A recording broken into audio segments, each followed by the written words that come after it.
ನಮಸ್ತೆ ಪ್ರಿಯ ಸದಸ್ಯರಿಗೆಲ್ಲ ಆರಾಧ್ಯ astro YouTube ಚಾನಲ್ಗೆ ತಮ್ಗೆಲ್ಲರಿಗೂ ಆತ್ಮೀಯವಾದ ಸ್ವಾಗತ. ನಾನು ನಿಮ್ಮ ವಿಜಯ ರಾಜ್. ಈ ದಿನ ನಾವು ಬಹಳ ವಿಶೇಷವಾಗಿ ಇನ್ನೇನು ಡಿಸೆಂಬರ್ ತಿಂಗಳು ಬರ್ತಾ ಇದೆ. 2024 ಡಿಸೆಂಬರ್ ತಿಂಗಳಲ್ಲಿ 12 ರಾಶಿಗಳವರ ಭವಿಷ್ಯ ಏನಿರುತ್ತೆ, ಯಾವ ರೀತಿ ಇಂಪ್ಯಾಕ್ಟ್ ಅವ್ರಿಗೆ ಕ್ರಿಯೇಟ್ ಆಗುತ್ತೆ, ಅದರ ಬಗ್ಗೆ ಸ್ವಲ್ಪ ಟಿಪ್ಪಣಿ ಮಾಡಲಿಕ್ಕೆ ಪ್ರಯತ್ನ ಮಾಡ್ತೇನೆ. ಮುಂದೆ ಹೋಗೋದಕ್ಕೆ ಮುಂಚೆ ಯಾರೆಲ್ಲ ಇದುವರೆಗೆ ನಮ್ಮ ಆರಾಧ್ಯ ಆಸ್ಟ್ರೋ ಯೂಟ್ಯೂಬ್ ಚಾನಲ್ ಸಬ್ಸ್ಕ್ರೈಬ್ ಮಾಡಿಲ್ಲ, ದಯವಿಟ್ಟು ನಮ್ಮ ಯೂಟ್ಯೂಬ್ ಚಾನಲ್ ಸಬ್ಸ್ಕ್ರೈಬ್ ಮಾಡಿ, ಬೆಲ್ ಐಕಾನ್ ಪ್ರೆಸ್ ಮಾಡಿ, ಲೈಕ್ ಮಾಡಿ, ಕಮೆಂಟ್ ಮಾಡಿ, ಶೇರ್ ಮಾಡಿ. ಬಹಳ ಫೇವರೇಬಲ್ ಆಗುತ್ತೆ. ನಿಮ್ಮಲ್ಲೊಂದು ಸಣ್ಣ ವಿಜ್ಞಾಪನೆ. ಇದೇ ಬರುವ ಅಂದ್ರೆ ಈ ತಿಂಗಳು ನವೆಂಬರ್ ತಿಂಗಳ 25ನೇ ತಾರೀಕು, ಇನ್ನೇನೊಂದು 5-6 ದಿನ ಬಾಕಿ ಉಳಿದಿದೆ. ಸೋಮವಾರದಿಂದ 46 ದಿನಗಳ ಕಾಲ ಜ್ಯೋತಿಷ ಕ್ಲಾಸ್ ಅನ್ನ ಮಾಡ್ತಾ ಇದ್ದೇವೆ. ಇದು ಬೇಸಿಕ್ ನಿಂದ ಅಡ್ವಾನ್ಸ್ ವರೆಗೆ ಇರ್ತದೆ, ಪರಾಶರ ಪದ್ಧತಿಯಲ್ಲಿ ಇರುತ್ತೆ. ಯಾರಿಗೆಲ್ಲ ಜ್ಯೋತಿಷ ಕಲೀಲಿಕ್ಕೆ ಆಸಕ್ತಿ ಇದೆ ಮತ್ತೆ ಬೇಸಿಕ್ ಇಂದ ಅಡ್ವಾನ್ಸ್ ವರೆಗೆ ಕಲಿಬೇಕು, ಒಂದೇ ಗ್ಯಾಪ್ ಅಲ್ಲಿ ಅಂದ್ರೆ ಒಂದೇ ಇದರಲ್ಲಿ ಕಲಿಬೇಕು ನಿಮ್ಗೆ ಅಂದಾಗ ನೀವು ಖಂಡಿತ ಬಂದು ನಮ್ಮ ಜೊತೆ ಸೇರ್ಕೊಳ್ಬಹುದು. ಇದರಲ್ಲಿ ಪಾರ್ಟ್ ನಾವು ಮಾಡೋದಿಲ್ಲ. ಬೇಸಿಕ್ ಬೇರೆ, ಅಡ್ವಾನ್ಸ್ ಬೇರೆ, ಇನ್ನು ಹೈಯರ್ ಲೆವೆಲ್ ಬೇರೆ ಹಾಗೆ ಇರುವುದಿಲ್ಲ. ಒಂದರಲ್ಲಿ ಎಲ್ಲವೂ ಕೂಡ ಇರುತ್ತೆ. ನಿಮ್ಗೆ ಅದು ಬಹಳ ಫೇವರಬಲ್ ಆಗುತ್ತೆ. ಒಮ್ಮೆ ನೀವು ನಮ್ಮ ಕ್ಲಾಸ್ಗೆ ಸೇರ್ಕೊಂಡಾಗ ಪ್ರಿಡಿಕ್ಷನ್ ಮಾಡುವಷ್ಟರ ಮಟ್ಟಿಗೆ ನಿಮ್ಮನ್ನ ತಯಾರು ಮಾಡಿ ಕಳಿಸುವಂತ ಕೆಲಸ ಏನಿದೆ, ಜವಾಬ್ದಾರಿಯಿಂದ ಅದು ನಮ್ಮ ಮೇಲೆ ಇರುತ್ತೆ.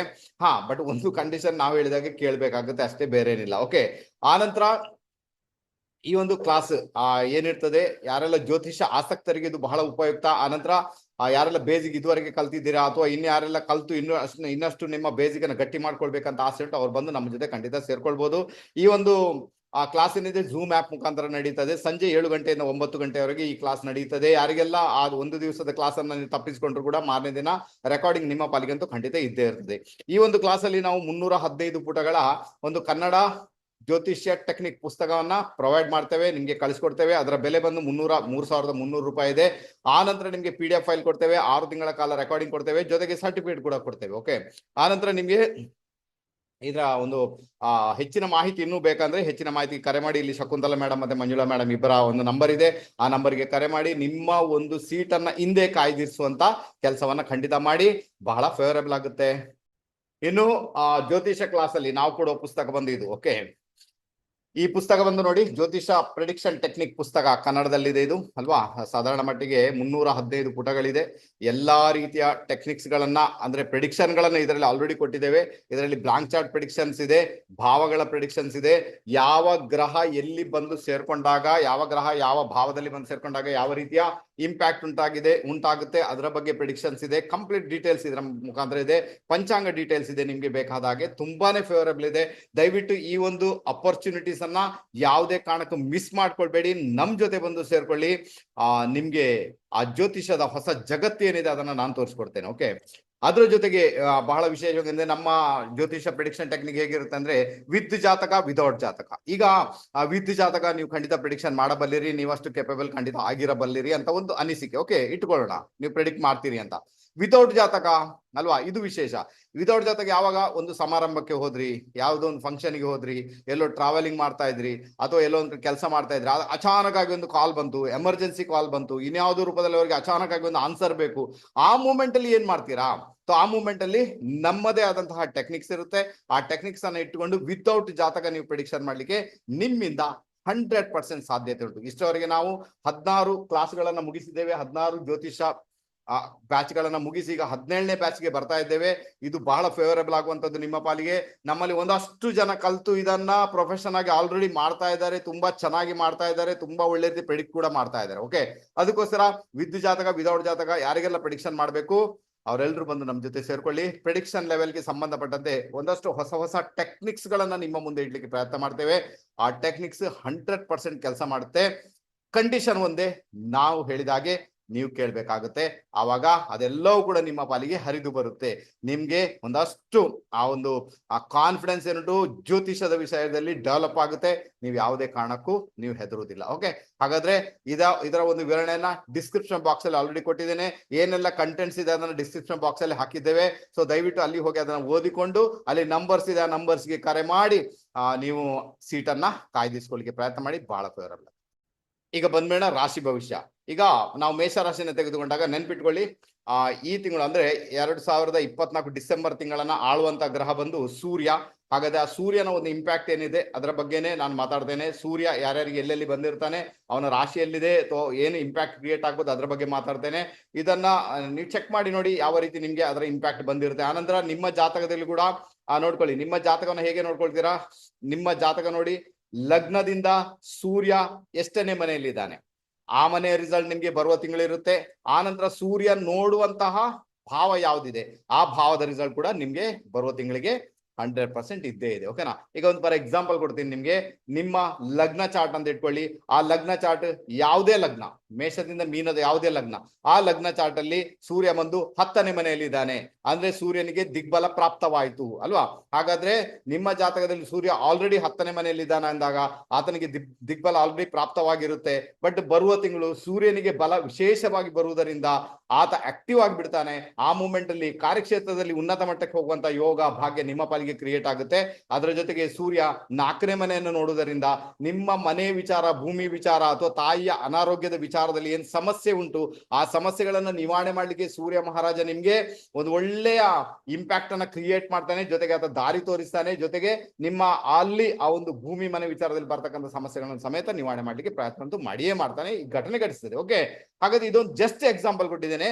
ಯಾವುದೇ ಲಗ್ನ ಚಾರ್ಟ್ 10ನೇ ಮನೆಯಲ್ಲಿ ಸೂರ್ಯ ಇದ್ದಾಗ ಏನಾಗುತ್ತೆ ಅದೇ ರೀತಿ ನೀವು ನೋಡ್ಕೊಳ್ಳಿ. 2ನೇ ಮನೆಯಲ್ಲಿ, 3ನೇ ಮನೆ, 4ನೇ ಮನೆ, 5ನೇ ಮನೆ ಸೂರ್ಯ ಎಲ್ಲಿದ್ದಾನೆ ಇಷ್ಟು ನೆನ್ಪಿಟ್ಕೊಳ್ಳಿ.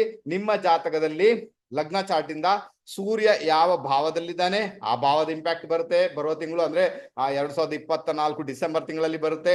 ಆ ನಂತರ ಆತ ನೋಡುವ ಭಾವ ಏನಿದೆ ಅದರ ಇಂಪ್ಯಾಕ್ಟ್ ಕೂಡ ನಿಮ್ಮ ಪಾಲಿಗೆ 100% ಬರುತ್ತೆ. ಓಕೆನಾ. ಹಾಗಾದ್ರೆ ನಾನೀಗ ಮಾತ್ರ ಮಾತಾಡ್ತಾ ಇರೋದು ಗೋಚರದ ಮುಖಾಂತರ. ಓಕೆನಾ. ಗೋಚರದಲ್ಲಿ ಸೂರ್ಯ ಎಲ್ಲಿದ್ದಾನೆ, ಯಾವುದನ್ನು ನೋಡ್ತಾನೆ, ಆತನ ರಾಶಿ ಎಲ್ಲಿದೆ, ಯಾವ ರೀತಿ ಇಂಪ್ಯಾಕ್ಟ್ ಕ್ರಿಯೇಟ್ ಆಗ್ಬೋದು ಅದರ ಬಗ್ಗೆ ಹೇಳಿಕೊಡ್ತೇನೆ.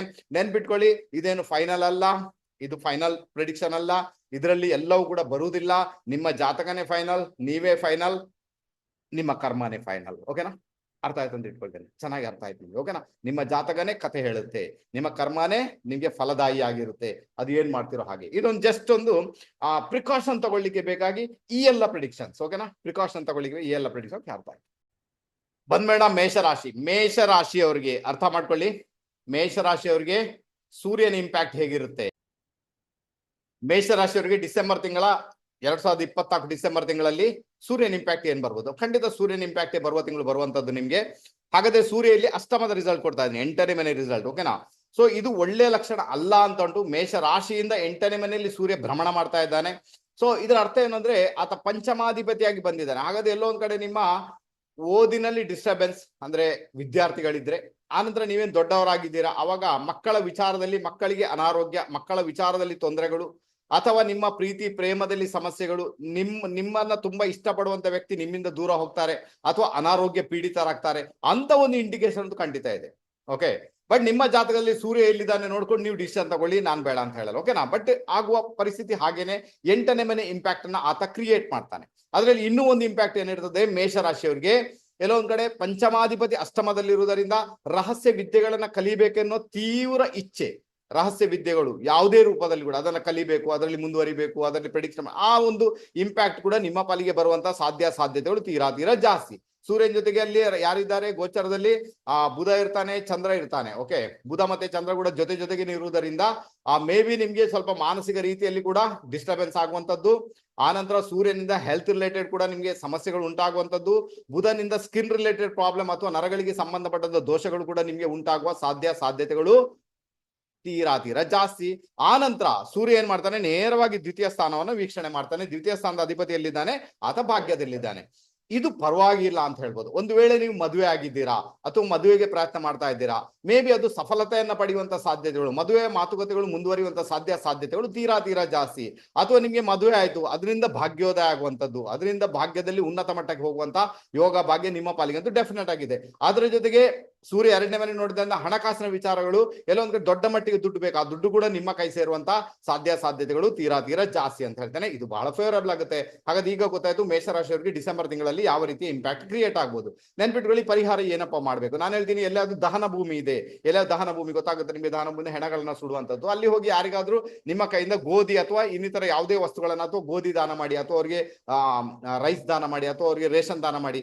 ದಹನ ಭೂಮಿಯಲ್ಲಿ ಕೆಲಸ ಮಾಡೋರ್ಗೆ ಅದನ್ನ ಡೊನೇಟ್ ಮಾಡಿ ಬನ್ನಿ. ಓಕೆನಾ. ಆ ತಿಂಗಳಲ್ಲಿ ಅಂದ್ರೆ ಡಿಸೆಂಬರ್ ತಿಂಗಳಲ್ಲಿ 1-2 ಬಾರಿ ಮಾಡಿ ಬನ್ನಿ. ಖಂಡಿತ ಆವಾಗ ನಿಮ್ಗೆ ಯಾಕಂದ್ರೆ ಸೂರ್ಯ 15ನೇ ತಾರೀಕಿನವರೆಗೆ ಅಲ್ಲಿರ್ತಾನೆ, ಡಿಸೆಂಬರ್ 15. ಆನಂತರ ಆತ ಭಾಗ್ಯಕ್ಕೆ ಹೊರಟೋಗ್ತಾನೆ, ಪರವಾಗಿಲ್ಲ. ಬಟ್ ಅಲ್ಲಿವರೆಗೆ ಇರ್ತಾನಲ್ವಾ, ಅಲ್ಲಿವರೆಗೆ ನಿಮ್ಮನ್ನ ಒಂಥರ ಮೇಲೆ ಕೆಳಗೆಂದು ಮಾಡಿಯೇ ಮಾಡ್ತಾನೆ. ನಂತರದ ದಿನಗಳು ಪರವಾಗಿಲ್ಲ ಅಂತ ಹೇಳ್ತೇನೆ. ಆತ ಒಳ್ಳೆ ರಿಸಲ್ಟ್ ಅನ್ನ ಕೊಡುವಂತ ಸಾಧ್ಯತೆಗಳು, ಕಾರ್ಯಕ್ಷೇತ್ರದಲ್ಲಿ ಉನ್ನತ ಮಟ್ಟ ಕೊಡುವಂತ ಸಾಧ್ಯತೆಗಳು ತೀರಾ ಜಾಸ್ತಿ. ಓಕೆ. ಹಾಗಾದ್ರೆ ಪ್ರೆಸೆಂಟ್ ಮೂವ್ಮೆಂಟ್ ಅಲ್ಲಿ ಮಾತ್ರ ಸೂರ್ಯನಿಂದ ಪ್ರಾಬ್ಲಮ್ ಇರುವುದರಿಂದ ನಾನು ಹೇಳಿದೆ ಈ ಒಂದು ಟೆಕ್ನಿಕ್ ಅನ್ನ ಫಾಲೋ ಮಾಡೋದ್ರಿಂದ ಖಂಡಿತ ಮೇಷರಾಶಿಯವರು ಸಮಸ್ಯೆಗಳಿಂದ ಮುಕ್ತರಾಗಬಲ್ಲಿರಿ. ನೆಕ್ಸ್ಟ್ ಬಂದ್ಬೇಡ ವೃಷಭ ರಾಶಿ. ಈ ವೃಷಭ ರಾಶಿಯವರಿಗೆ ಬಹಳ ವಿಶೇಷವಾಗಿ ಸೂರ್ಯನ ಒಂದು ಇಂಪ್ಯಾಕ್ಟ್ 7th ಹೌಸ್ ಅಲ್ಲಿ ಬರ್ತಾ ಉಂಟು. ಓಕೆ, ಸೂರ್ಯ ಬಂದು ಯಾರು ಈ ಜಾತಕಕ್ಕೆ, ಆತ ಸುಖಾಧಿಪತಿಯಾಗಿ 7th ಹೌಸ್ ಅಲ್ಲಿ ಇದ್ದಾನೆ. ವೃಷಭ ರಾಶಿಯವರಿಗೆ ಬಹಳ ವಿಶೇಷವಾಗಿ ಈ ಒಂದು ಡಿಸೆಂಬರ್ ತಿಂಗಳಲ್ಲಿ ಮನೆ ಬದಲಾವಣೆ ಆಗುವಂತ ಸಾಧ್ಯತೆಗಳು ತೀರಾ ಇದೆ. ಮನೆಯಲ್ಲಿ ಪರಿವರ್ತನೆ, ಮನೆ ಬದಲಾಗುವಂಥದ್ದು, ಮನೆಯಲ್ಲಿ ಪೇಂಟ್ ಚೇಂಜ್ ಮಾಡುವಂಥದ್ದು, ಮನೆಯಲ್ಲಿ ಪೀಠೋಪಕರಣಗಳನ್ನ ಚೇಂಜ್ ಮಾಡುವಂತ ಸಾಧ್ಯತೆಗಳು ತೀರಾ ಜಾಸ್ತಿ ಇದೆ. ಇನ್ನು ಕೆಲವರಿಗೆಲ್ಲ ತಾಯಿ ಕಡೆಯಿಂದ ಆಸ್ತಿ ಬರಬೇಕು, ಅದಕ್ಕೋಸ್ಕರ ಹೋರಾಟ ಮಾಡ್ತೇವೆ. ತಾಯಿ ಕಡೆಯಿಂದ ಏನೋ ಬರ್ಬೇಕು, ಅದಕ್ಕೋಸ್ಕರ ಪ್ರಯತ್ನ ಮಾಡ್ತೇವೆ. ಮೇ ಬಿ ಅದು ಕೂಡ ಒಂದು ಹಂತದಲ್ಲಿ ಫಲಿತಾಂಶವನ್ನು ನೀಡುವ ಸಾಧ್ಯತೆಗಳು ತೀರಾ ಜಾಸ್ತಿ. ಆನಂತರ 7th ಹೌಸ್ ಅಲ್ಲಿ ಇನ್ಫ್ಲುಯೆನ್ಸ್ ಆಗಿರುವುದರಿಂದ ನಿಮ್ಮ ಆರೋಗ್ಯ ಕೂಡ ಬರುತ್ತೆ. ಆನಂತರ ನಿಮ್ಮ ಪಾರ್ಟ್ನರ್ನ ವಿಚಾರಗಳು ಕೂಡ ಇಲ್ಲಿ ದೊಡ್ಡ ಮಟ್ಟಿಗೆ ಮೇಳೈಸ್ತವೆ. ಹಾಗಾದ್ರೆ ನಿಮ್ಮ ಲೈಫ್ ಪಾರ್ಟ್ನರ್, ಮದುವೆ ಆಗಿದೆ ಅಂದ್ರೆ ಲೈಫ್ ಪಾರ್ಟ್ನರ್ ಯಾರಿರ್ತಾರೆ, ಅವರ ಆರೋಗ್ಯದ ವಿಚಾರದಲ್ಲಿ ಗಮನ ಕೊಡಿ. ಖುದ್ದು ನಿಮ್ಮ ಆರೋಗ್ಯದ ವಿಚಾರದಲ್ಲಿ ಕೂಡ ಗಮನ ಕೊಡಬೇಕಾದಂತಹ ಅನಿವಾರ್ಯತೆ ನಿಮ್ಮ ಪಾಲಿಗೆ ಖಂಡಿತ ಉಂಟು. ನಾನು ಯಾವಾಗಲೂ ಒಂದು ಟೆಕ್ನಿಕ್ ಹೇಳ್ತೇನೆ, ಯಾರಿಗೆಲ್ಲ ಹೆಲ್ತ್ ರಿಲೇಟೆಡ್ ಪ್ರಾಬ್ಲಮ್ ಅಂತ ಬಡ್ಕೊಳ್ತಾ ಇರ್ತಾರೆ ಕೆಲವರೆಲ್ಲ. ಓಕೆ, ಅದು ಬೆಳಿಗ್ಗೆ ಎದ್ದು ಬೆಳ್ಳಂಬೆಳಿಗ್ಗೆ ಬಾಯಿ ತೊಳಿಯದೆ, ಎದ್ದ ತಕ್ಷಣನೇ ಮುಖ ತೊಳಿರಿ, ಬಾಯಿ ತೊಳಿಬಾರ್ದು, ಬಾಯಿ ತೊಳಿಯದೆ 2 ಗ್ಲಾಸ್ ನೀರನ್ನ ಕುಡಿಯುವುದರಿಂದ ನಿಮ್ಮ ಒಂದು ಆರೋಗ್ಯದ ಸ್ಥಿತಿ ಇದೆಯಲ್ವಾ, ದೇವರಾಣಿಗೆ ಹೇಳ್ತೇನೆ ನಾನು, ಆ ಮಟ್ಟಕ್ಕೆ ಬಂದು ಬಿಡುತ್ತದೆ. ಸಣ್ಣ ಸಣ್ಣ ರೋಗಗಳು ನಿಮ್ಮನ್ನ ಕಾಡುವುದೇ ಇಲ್ಲ. 100% ಯಾಕಂದ್ರೆ ನಾನು ಖುದ್ದು ಫಾಲೋ ಮಾಡ್ತಾ ಇದ್ದೇನೆ. 2013ಕ್ಕಿಂತ ಮುಂಚೆ ನಾನು ಕೂಡ ಬಹಳಷ್ಟು ಆರೋಗ್ಯದ ಸಮಸ್ಯೆಗಳನ್ನ ಎದುರಿಸ್ತಾ ಇದ್ದೆ. ಆನಂತರ ಬಾರಿಗೂ ಮಲೇರಿಯಾ ಆಗುದು, ತೊಂದರೆ, ಬಹಳ ಸಮಸ್ಯೆ. ಮತ್ತೆ ನನಗೆ ಟೆಕ್ನಿಕ್ ಗೊತ್ತಾಯ್ತು, 2 ಗ್ಲಾಸ್ ನೀರು ಕುಡಿಯುವಂಥದ್ದು. ಆನಂತರ ಸಾಧಾರಣ ಮಟ್ಟಕ್ಕೆ ಅಂಥದ್ದೇನು ಬಂದೇ ಇಲ್ಲ ನನಗೆ. ಕೊರೋನಾ ಬಂದು ಹೋಯ್ತು, ಅದೊಂದು ವಿಷಯ ಬಿಟ್ರೆ ಬಾಕಿ ಯಾವುದು ಕೂಡ ಒಂದು ದೊಡ್ಡ ಮಟ್ಟಿಗೆ ಒಂದು ಜ್ವರ ಬರುವುದು, ಹಾಸ್ಪಿಟಲ್ಗೆ, ಈಗ ಹಾಸ್ಪಿಟಲ್ಗೆ ಕೊರೋನಾ ನಂತರ ಇಷ್ಟವರೆಗೂ ಹಾಸ್ಪಿಟಲ್ಗೆ ಹೋಗ್ಲಿಲ್ಲ. ಓಕೆನಾ, ಇದು ಪರಿಸ್ಥಿತಿ. ಯಾಕಂದ್ರೆ ಆ ಲೆವೆಲ್ ಅಲ್ಲಿ ಅದು ಕೆಲಸ ಮಾಡುದು. ಅದಕ್ಕೋಸ್ಕರ ನಾನು ಹೇಳ್ತೀನಿ, 2 ಗ್ಲಾಸ್ ಬಾಯಿ ತೊಳೆಯೋದು, 2 ಗ್ಲಾಸ್ ನೀರು ಕುಡಿ. ಯಾಕಂದ್ರೆ ನಿಮ್ಮ ಬೆಳಗಿನ ಹೊತ್ತಿನ ಸಲೈವ ಇದೆಯಲ್ವಾ, ಈ ಸಲೈವ ಹೊಟ್ಟೆ ಒಳಗೆ ಹೋದಾಗ ಅದು ಸಾಧಾರಣ ಮಟ್ಟಿಗೆ ನಿಮ್ಮ ಎಲ್ಲ ಟಾಕ್ಸಿನ್ಸ್ ಅನ್ನು ಹೊರಗೆ ಹಾಕುತ್ತೆ. ಅದು ಒಳ್ಳೆ ರೀತಿಯಲ್ಲಿ ನಿಮ್ಮನ್ನ ಕ್ಲೆನ್ಸಿಂಗ್ ಮಾಡುತ್ತೆ. ಇದನ್ನ ಯಾರು ಬೇಕಾದ್ರೂ ಮಾಡಿ ನೋಡ್ಬೋದು. ವೃಷಭ ಲಗ್ನದವರದ್ದು ಕಂಪಲ್ಸರಿ ಮಾಡಿ ಅಂತ ಹೇಳ್ತೇನೆ. ಯಾಕೆ ನಾವು ಅದನ್ನ ಮಾಡಬಾರ್ದು, ಅರ್ಥ ಮಾಡ್ಕೊಳ್ಳಿ, ಯಾಕೆ ಮಾಡುವಂತ ಮಾಡ್ಲಿಕ್ಕೆ ಪ್ರಯತ್ನ ಮಾಡಿ. ಅದೇ ರೀತಿ ವೃಷಭ ಲಗ್ನದವರಿಗೆ 7th ಹೌಸ್ ನ ಇಂಪ್ಯಾಕ್ಟ್ ಬರೋದ್ರಿಂದ ಮದುವೆ ಆಗುವವರಿಗೆ, ಯಾರಿಗೂ ಮದುವೆ ಆಗ್ಬೇಕು, ಮದುವೆ ವಿಚಾರ ಪ್ರಯತ್ನ ಮಾಡ್ತಾ ಇದ್ದೀರಾ, ನೀವು ಮಾಡಿ ಅಂತ ಹೇಳ್ತೇನೆ, ತೊಂದರೆ ಇಲ್ಲ. ಆದ್ರೂ ಕೂಡ ನಿಮ್ಮ ಪರ್ಸನಲ್ ಜಾತಕವನ್ನು ತೋರಿಸಿ ಡಿಸಿಷನ್ ತಗೊಳ್ಳಿ ಅಂತ ಹೇಳಿ ತುಂಬಾ ಚೆನ್ನಾಗಿರುತ್ತೆ. ನೇರವಾಗಿ ಸೂರ್ಯ ಏನ್ ಮಾಡ್ತಾನೆ, ನಿಮ್ಮ ರಾಶಿಯನ್ನು ವೀಕ್ಷಣೆ ಮಾಡ್ತಾನೆ. ರಾಶಿಯಾಧಿಪತಿಯಲ್ಲಿದ್ದಾನೆ, ಅಷ್ಟಮದಲ್ಲಿದ್ದಾನೆ. ಮತ್ತೆ ಆರೋಗ್ಯ, ಮತ್ತೆ ಹೆಲ್ತ್ ರಿಲೇಟೆಡ್ ಪ್ರಾಬ್ಲಮ್ ಆಗುವಂತಹ ಸಾಧ್ಯತೆಗಳು ತೀರಾ ಜಾಸ್ತಿ ಇದೆ. ಆರೋಗ್ಯದ ಬಗ್ಗೆ ವೃಷಭ ರಾಶಿಯರು ಡಿಸೆಂಬರ್ ತಿಂಗಳಲ್ಲಿ ಬಹಳ ಜಾಗೃತರಾಗಿರ್ಬೇಕಾದಂತಹ ಅನಿವಾರ್ಯತೆ ನಿಮ್ಮ ಪಾಲಿಗಂತೂ 100% ಇದೆ. ಒಂದು ವೇಳೆ ಇದೇ ಸಮಯದಲ್ಲಿ ಎಣಿಸ್ಕೊಳ್ಳಿ, ನಿಮ್ಮ ವೃಷಭ ಲಗ್ನ ಅಥವಾ ರಾಶಿ ಚಾರ್ಟ್ ಇದೆ, ವೃಷಭ ರಾಶಿ ಅಥವಾ ಲಗ್ನ ಚಾರ್ಟ್ ಇದೆ ಅಂತ ಇಟ್ಕೊಳ್ಳೋಣ. ಅಲ್ಲಿ ಎಲ್ಲೊಂದ್ ಕಡೆ ಕನ್ಯಾ ರಾಶಿಗೆ ಬಲ ಬರ್ತಾ ಉಂಟು. ಈಗ ಡಿಸೆಂಬರ್ ತಿಂಗಳಲ್ಲಿ ಕನ್ಯಾ ರಾಶಿಗೆ ಬಲ ಬರ್ತಾ ಉಂಟು. ಎಲ್ಲೊಂದ್ ಕಡೆ ಮೀನ ರಾಶಿಯಲ್ಲಿ ಸೂರ್ಯ ಇದ್ದು ಕನ್ಯಾ ರಾಶಿ ನೋಡ್ತಾ ಇದ್ದಾನೆ, ಅಥವಾ ಕನ್ಯಾ ರಾಶಿಯಲ್ಲಿ ಸೂರ್ಯ ಇದ್ದಾನೆ ಅಂದಾಗ, ಅಥವಾ ಬುಧನ್ ಜೊತೆ ಸೂರ್ಯ ಇದ್ದಾನೆ ಅಂದಾಗ ಕೂಡ ನಿಮ್ಗೆ ಹೆಲ್ತ್ ರಿಲೇಟೆಡ್ ಪ್ರಾಬ್ಲಮ್ ಬರುವ ಸಾಧ್ಯತೆಗಳು ತೀರಾ ಜಾಸ್ತಿ ಅಂತ ಹೇಳ್ತೇನೆ. ಇದರ ಬಗ್ಗೆ ಗಮನ ಕೊಡ್ಲಿಕ್ಕೆ ಪ್ರಯತ್ನ ಅಂತೂ 100% ನೀವು ಮಾಡ್ಲೇಬೇಕು. ನಾನು ಹೇಳ್ತೀನಿ, ತಂದೆ ಜೊತೆ ಒಳ್ಳೆ ರಿಲೇಶನ್ಶಿಪ್ ಅನ್ನ ಮೇಂಟೈನ್ ಮಾಡಿ. ಅದರ ಜೊತೆಗೆ ಸಾಧ್ಯ ಆದ್ರೆ ಗೋಧಿ ಕಡಿ ಗೊತ್ತಾ ನಿಮ್ಗೆ? ಗೋಧಿ ಕಡಿ ಅಂದ್ರೆ ಸಜ್ಜಿಗೆ ಮಾಡ್ತಾವಲ್ಲ, ಗೋಧಿ ಕಡಿ ಸಣ್ಣ ಸಣ್ಣ ತುಂಡು, ನುಚ್ಚು ಅಂತ ಕರೀತೀವಿ. ನುಚ್ಚು, ಓಕೆ, ನುಚ್ಚು, ಅದು ಒಳ್ಳೆ ಶಬ್ದ, ನುಚ್ಚು. ಆ ನುಚ್ಚು ಏನಿದೆ ಅದನ್ನ ಆದಿತ್ಯವಾರ ದಿವಸ 1 ಕಿಲೋ ನುಚ್ಚನ್ನ ನಿಮ್ಮ ಕೈಯಿಂದ ಯಾರಿಗಾದ್ರೂ ದಾನ ಮಾಡಿ. ಇದನ್ನ ಡಿಸೆಂಬರ್ ತಿಂಗಳಲ್ಲಿ 1-2-3 ಬಾರಿ ಮಾಡಿ ಅಂತ ಹೇಳ್ತೇನೆ. ಆವಾಗ ವೃಷಭ ರಾಶಿಯವರಿಗೆ ಆ ಡಿಸೆಂಬರ್ ತಿಂಗಳಲ್ಲಿ 7th ಹೌಸ್ ಇಂದ ಬರತಕ್ಕಂತ ಒಂದಷ್ಟು ತೊಂದರೆಗಳು, ಒಂದಷ್ಟು ಸಮಸ್ಯೆಗಳು ಏನುಂಟು ಅದು ಡೆಫಿನೆಟ್ ಆಗಿ ದೂರ ಆಗ್ತವೆ. ಚಿಂತೆ ಮಾಡೋದಾಗತ್ತೆ ನನ್ನ ಲೆಕ್ಕದಂತೂ ಖಂಡಿತ ಇಲ್ಲ. ನೆಕ್ಸ್ಟ್ ಬಂದ್ಬೇಡ ಮಿಥುನ ರಾಶಿ. ಮಿಥುನ ರಾಶಿಯವರಿಗೆ ಏನಾಗುತ್ತೆ, ಸೂರ್ಯ ಬಂದು 6ನೇ ಮನೆಯಲ್ಲಿ. ಈಗ ನಾನು ಸೂರ್ಯನೇ ಯಾಕೆ ತಗೊಳ್ತಾ ಇದ್ದೇನೆ, ಯಾಕಂದ್ರೆ ಡಿಸೆಂಬರ್ ತಿಂಗಳಾಧಿಪತಿ ಸೂರ್ಯ. ನೋಡಿ, ಒಬ್ಬ ವರ್ಷಾಧಿಪತಿ ಇರ್ತಾನೆ, ಒಬ್ಬ ದಿನಾಧಿಪತಿನೂ ಇರ್ತಾನೆ, ಒಬ್ಬ ತಿಂಗಳಾಧಿಪತಿನೂ ಇರ್ತಾನೆ. ಓಕೆನಾ, ಅರ್ಥ ಆಯ್ತಾ? ವರ್ಷಾಧಿಪತಿಯಿಂದ ವರ್ಷದ ಭವಿಷ್ಯ, ತಿಂಗಳಾಧಿಪತಿಯಿಂದ ತಿಂಗಳ ಭವಿಷ್ಯ, ದಿನಾಧಿಪತಿಯಿಂದ ದಿನದ ಭವಿಷ್ಯ. ಸೊ ನಾವು ನೋಡ್ಕೊಳ್ಳಿ, ಅದು ಬಹಳ ಈಸಿ ಆಗುತ್ತೆ. ಮತ್ತೆ ಅದು ಅಕ್ಯುರೇಟ್ ಕೂಡ ತುಂಬಾ ಜಾಸ್ತಿ. ನೀವು ಅದನ್ನ ಟ್ರೈ ಮಾಡಿ ನೋಡ್ಬೋದು. ನಾನು ಉದಾಹರಣೆ ಕೊಟ್ಟಿದ್ದೇನೆ ಹೇಗೆ ನೋಡ್ಕೊಳ್ಬೇಕಂತ. ನೀವು ಅದನ್ನ ನೋಡ್ಕೊಂಡು ಟ್ರೈ ಮಾಡಿ ಅಂತ ಹೇಳ್ತೇನೆ. ಮೇ ಬಿ ನಿಮ್ಗೆ ಒಳ್ಳೆ ರಿಸಲ್ಟ್ ಬರ್ಬೋದು ಅದರಿಂದ, ಅಥವಾ ನಿಮ್ಗೆ ಗೊತ್ತಾಗ್ಬೋದು ಅದು ಹೇಗೆ ಕೆಲಸ ಮಾಡುತ್ತೆ. ನೋಡ್ಕೊಳ್ಳೋದು ಹೇಗೆ, ಮೇ ಬಿ ಅದು ಟೆಕ್ನಿಕ್. ಓಕೆ, ಹಾಗಾದ್ರೆ ಟೆಕ್ನಿಕ್ ಅನ್ನ ಬಳಸ್ಕೊಂಡಾಗ ನೋಡ್ಬೋದು. ನಾನು ಕ್ಲಾಸ್ಗೆ ಬಂದಾಗ ಇದೆಲ್ಲ ಕಲ್ಸ್ಕೊಡ್ತೇನೆ ನಿಮ್ಗೆ, ಅದನ್ನ ಯಾವ ರೀತಿ ನಾವು ನೋಡ್ಕೊಳ್ಬೇಕಂತ. ಬೇರೆ ಬೇರೆ ರೀತಿ ಉಂಟು ಇದನ್ನ ನೋಡ್ಕೊಳ್ಳುವಂಥದ್ದು. ಶಕುನಗಳ ಮುಖಾಂತರ ನೋಡ್ಕೊಳ್ಳುವ, ನಿಮಿತ್ತಗಳನ್ನ ನೋಡ್ಕೊಳ್ಬಹುದು, ಯಾವ ಪ್ಲಾನೆಟ್ಸ್ ಬರುತ್ತೆ ಅದನ್ನ ನೋಡ್ಕೊಳ್ಬಹುದು, ಹೇಗೆ ಬೇಕಾದ್ರೆ ಪ್ರೆಡಿಕ್ಟ್ ಮಾಡಿ ತೋರಿಸಬಹುದು. ಬಟ್ ಈ ಬಾರಿ ನಾನು ತಿಂಗಳ ಅಧಿಪತಿಯನ್ನ ತೆಗೆದುಕೊಂಡಿದ್ದೇನೆ, ಸೂರ್ಯ. ಈ ಜಾತಕದಲ್ಲಿ ಸೂರ್ಯ ಎಲ್ಲಿದ್ದಾನೆ, ಮಿಥುನ ರಾಶಿಯವರಿಗೆ ಸೂರ್ಯ ಬಂದು 6ನೇ ಮನೆ ರಿಸಲ್ಟ್ ಅನ್ನು ಕೊಡ್ತಾ ಇದ್ದಾನೆ. ತೃತೀಯಾಧಿಪತಿಯಾಗಿ ಆತ 6ನೇ ಮನೆಯಲ್ಲಿದ್ದಾನೆ. ಓಕೆನಾ, ಹಾಗಾದ್ರೆ ಇಲ್ಲಿ ಏನಾಗುತ್ತೆ, 6ನೇ ಮನೆ ರೋಗ ಋಣ ರಿಪು. ಹಾಗಾದ್ರೆ ಸೂರ್ಯ ಅಲ್ಲಿರುವುದು ಖಂಡಿತ ತಪ್ಪಲ್ಲ. ಆತ ಅಲ್ಲಿ ಹೋರಾಟ ಮಾಡ್ತಾನೆ ಅಂತ ಇಂಡಿಕೇಶನ್ ಇದೆ. ಮತ್ತೆ ಚಂದ್ರ ಜೊತೆಗೇನೆ ಇದ್ದಾನೆ, ಆತ ನೀಚ ಚಂದ್ರ. ಮಾನಸಿಕ ರೀತಿಯಲ್ಲಿ ಗೊಂದಲಗಳು ಉಂಟಾಗುವ ಸಾಧ್ಯತೆಗಳು ತೀರಾ ಜಾಸ್ತಿ. ಹಾಗಾದ್ರೆ ಮಿಥುನ ರಾಶಿಯವರಿಗೆ ಡಿಸೆಂಬರ್ ತಿಂಗಳಲ್ಲಿ ಹೆಲ್ತ್ ರಿಲೇಟೆಡ್ ಪ್ರಾಬ್ಲಮ್ ನಿಮ್ಮನ್ನ ಕಾಡುವ ಸಾಧ್ಯತೆಗಳು ತೀರಾ ಜಾಸ್ತಿ. ನೋಡಿ, ಅದರಲ್ಲಿ ನೀವು ಕ್ಯೂರ್ ಆಗ್ಬೋದು, ಸಮಸ್ಯೆ ಹೊರ ಬರ್ಬೋದು, ಯಾಕಂದ್ರೆ ಸೂರ್ಯ ಹೋರಾಟ ಮಾಡ್ತಾರೆ, ಅದಕ್ಕೆ ಬೇಕಾ ಆ ವಿಷಯ ಬೇರೆ. ಬಟ್ ಒಮ್ಮೆ ನಿಮ್ಗೆ ಡಿಪ್ರೆಸ್ಡ್ ಕೂಡ ಆಗ್ತೀರಾ, ಸಮಸ್ಯೆ ಕೂಡ ಆಗುತ್ತೆ, ಅದರ ಬಗ್ಗೆ ಗಮನ ಕೊಡಬೇಕಾದಂತಹ ಅನಿವಾರ್ಯತೆ ನಿಮ್ಮ ಪಾಲಿಗೆ ಒಂದು ಖಂಡಿತ ಹೌದು. ಓಕೆ, ಆನಂತರ ತೃತೀಯಾಧಿಪತಿಯಾಗಿ ಆತ ಬಂದಿದ್ದಾನೆ ಅಂದಾಗ ನಿಮ್ಮ ಒಡ ಹುಟ್ಟಿದವರು ಯಾರಾದ್ರೂ ಜಾಗ ಮಾಡ್ತಾರೆ, ಭೂಮಿ ಮಾಡಿ, ಮೇ ಬಿ ಅವ್ರಿಗೆ ಕೂಡ ಸಮಸ್ಯೆ ಆಗ್ಬೋದು. ಆವಾಗ ನಿಮ್ಮ ಸಹಾಯವನ್ನ ಕೇಳ್ಬೋದು, ನೀವು ಅವ್ರಿಗೆ ಸಹಾಯ ಮಾಡಿ ಅಂತ ಹೇಳಿದ್ರೆ ಅದು ಕೂಡ ಒಳ್ಳೆ ರೀತಿ ಇಂಪ್ಯಾಕ್ಟ್ ಅನ್ನ ನಿಮ್ಮ ಪಾಲಿಗೆ ಕ್ರಿಯೇಟ್ ಮಾಡಬಲ್ಲದು. ಅದರ ಜೊತೆಗೆ ಏನಾಗುತ್ತೆ, ಸೂರ್ಯ ನೇರವಾಗಿ 12th ಅನ್ನು ನೋಡ್ತಾ ಇದ್ದಾನೆ, 12ನೇ ಮನೆ ಅಲ್ವಾ. ಅಲ್ಲಿ ವೃಷಭ ರಾಶಿ ಗುರು ಇದ್ದಾನೆ, ಗುರು ಬಂದು 10th ಲಾರ್ಡ್ ಅಲ್ಲಿ ಇದ್ದಾನೆ ಅಂದಾಗ ಕಾರ್ಯಕ್ಷೇತ್ರದಲ್ಲಿ ಬದಲಾವಣೆಗೆ ಬೇಕಾಗಿ ತೀವ್ರ ಪ್ರಯತ್ನ, ಒಂದು ಕಡೆಯಿಂದ ಮತ್ತೊಂದು ಕಡೆಗೆ ಹೋಗ್ಬೇಕು, ಅಥವಾ ಟ್ರಾನ್ಸ್ಫರ್ ಆಗ್ಬೇಕು, ಅಥವಾ ಕಾರ್ಯಕ್ಷೇತ್ರಕ್ಕೆ ದೂರ ಹೋಗ್ಬೇಕು, ಅಥವಾ ವಿದೇಶ ಪ್ರಯಾಣ ಮಾಡಬೇಕು. ಆ ರೀತಿಯಾದ ಒಂದು ಇಂಪ್ಯಾಕ್ಟ್ ಏನುಂಟು ಮಿಥುನ್ ರಾಶಿಯವರಿಗೆ ಇದೇ ಡಿಸೆಂಬರ್ ನಲ್ಲಿ ಬರುವ ಸಾಧ್ಯತೆಗಳು ತೀರಾ ಜಾಸ್ತಿ. ಆನಂತರ ಸೂರ್ಯ 12ನೇ ಮನೆ ನೋಡೋದ್ರಿಂದ ಹಾಸ್ಪಿಟಲೈಸ್ ಕೂಡ ಉಂಟು, ಅದರಲ್ಲಿ ಅದು ಕೂಡ ಇರ್ಬೋದು. ಹಾಸ್ಪಿಟಲ್ಗೆ ಹೋಗಿ ಬರುವಂತದ್ದು, ಟ್ರೀಟ್ಮೆಂಟ್ ಮಾಡ್ಕೊಂಡು ಬರುವಂತ ಸಾಧ್ಯತೆಗಳು ತೀರಾ ಜಾಸ್ತಿ ಆಗಿಬಿಡುತ್ತೆ. ಓಕೆನಾ. ಹಾಗಾದ್ರೆ ನೀವೇನ್ ಮಾಡಿ ಅಂದ್ರೆ, ನಾನೇನ್ ಹೇಳ್ತೀನಿ ನಿಮ್ಗೆ, ನೀವೇನ್ ಮಾಡಿ, ಇಲ್ಲಿ ಸೂರ್ಯನಿಗೆ ಏನು ಪರಿಹಾರ ಬೇಕಾಗಿಲ್ಲ. 6ನೇ ಮನೆ, ಆತ ಉಪಚಯ ಸ್ಥಾನ, ತುಂಬಾ ಚೆನ್ನಾಗಿ ಕೆಲಸ ಮಾಡ್ತಾನೆ, ತೊಂದರೆ ಇಲ್ಲ. ಬಟ್ ನಿಮ್ಗೆ ಗುರುವಿಗೆ ಪರಿಹಾರ ಮಾಡಿ. ಸ್ವಲ್ಪ ಕೆಂಪು ಕಡಲೆಯನ್ನ ತೆಗೆದುಕೊಳ್ಳಿ, ಒಂದು ಮುಷ್ಟಿ ಕೆಂಪು ಕಡಲೆ ತೆಗೆದುಕೊಂಡು ಅದರಲ್ಲಿ ನಿಮ್ಮ ದೇಹಕ್ಕೆ 7 ಸುತ್ತು ನಿವಾಳಿಸಿ ತೆಗೆದು ಅದನ್ನು ಹೊರಗೆ ಹಾಕಿ. ಓಕೆನಾ. ಇದನ್ನ ನನ್ನ ಲೆಕ್ಕದಲ್ಲಿ ವಾರದಲ್ಲಿ ಒಂದು 2-3 ದಿನ ಕಂಪಲ್ಸರಿ ಮಾಡ್ಕೊಳ್ಳಿ, ಡಿಸೆಂಬರ್ ತಿಂಗಳು ಪೂರ್ತಿ ಮಾಡ್ಕೊಳ್ಳಿ. ಮೇ ಬಿ ಇದು ಒಳ್ಳೆ ರಿಸಲ್ಟ್ ಅನ್ನ ಕೊಡುವ ಸಾಧ್ಯತೆಗಳು ತೀರಾ ಜಾಸ್ತಿ.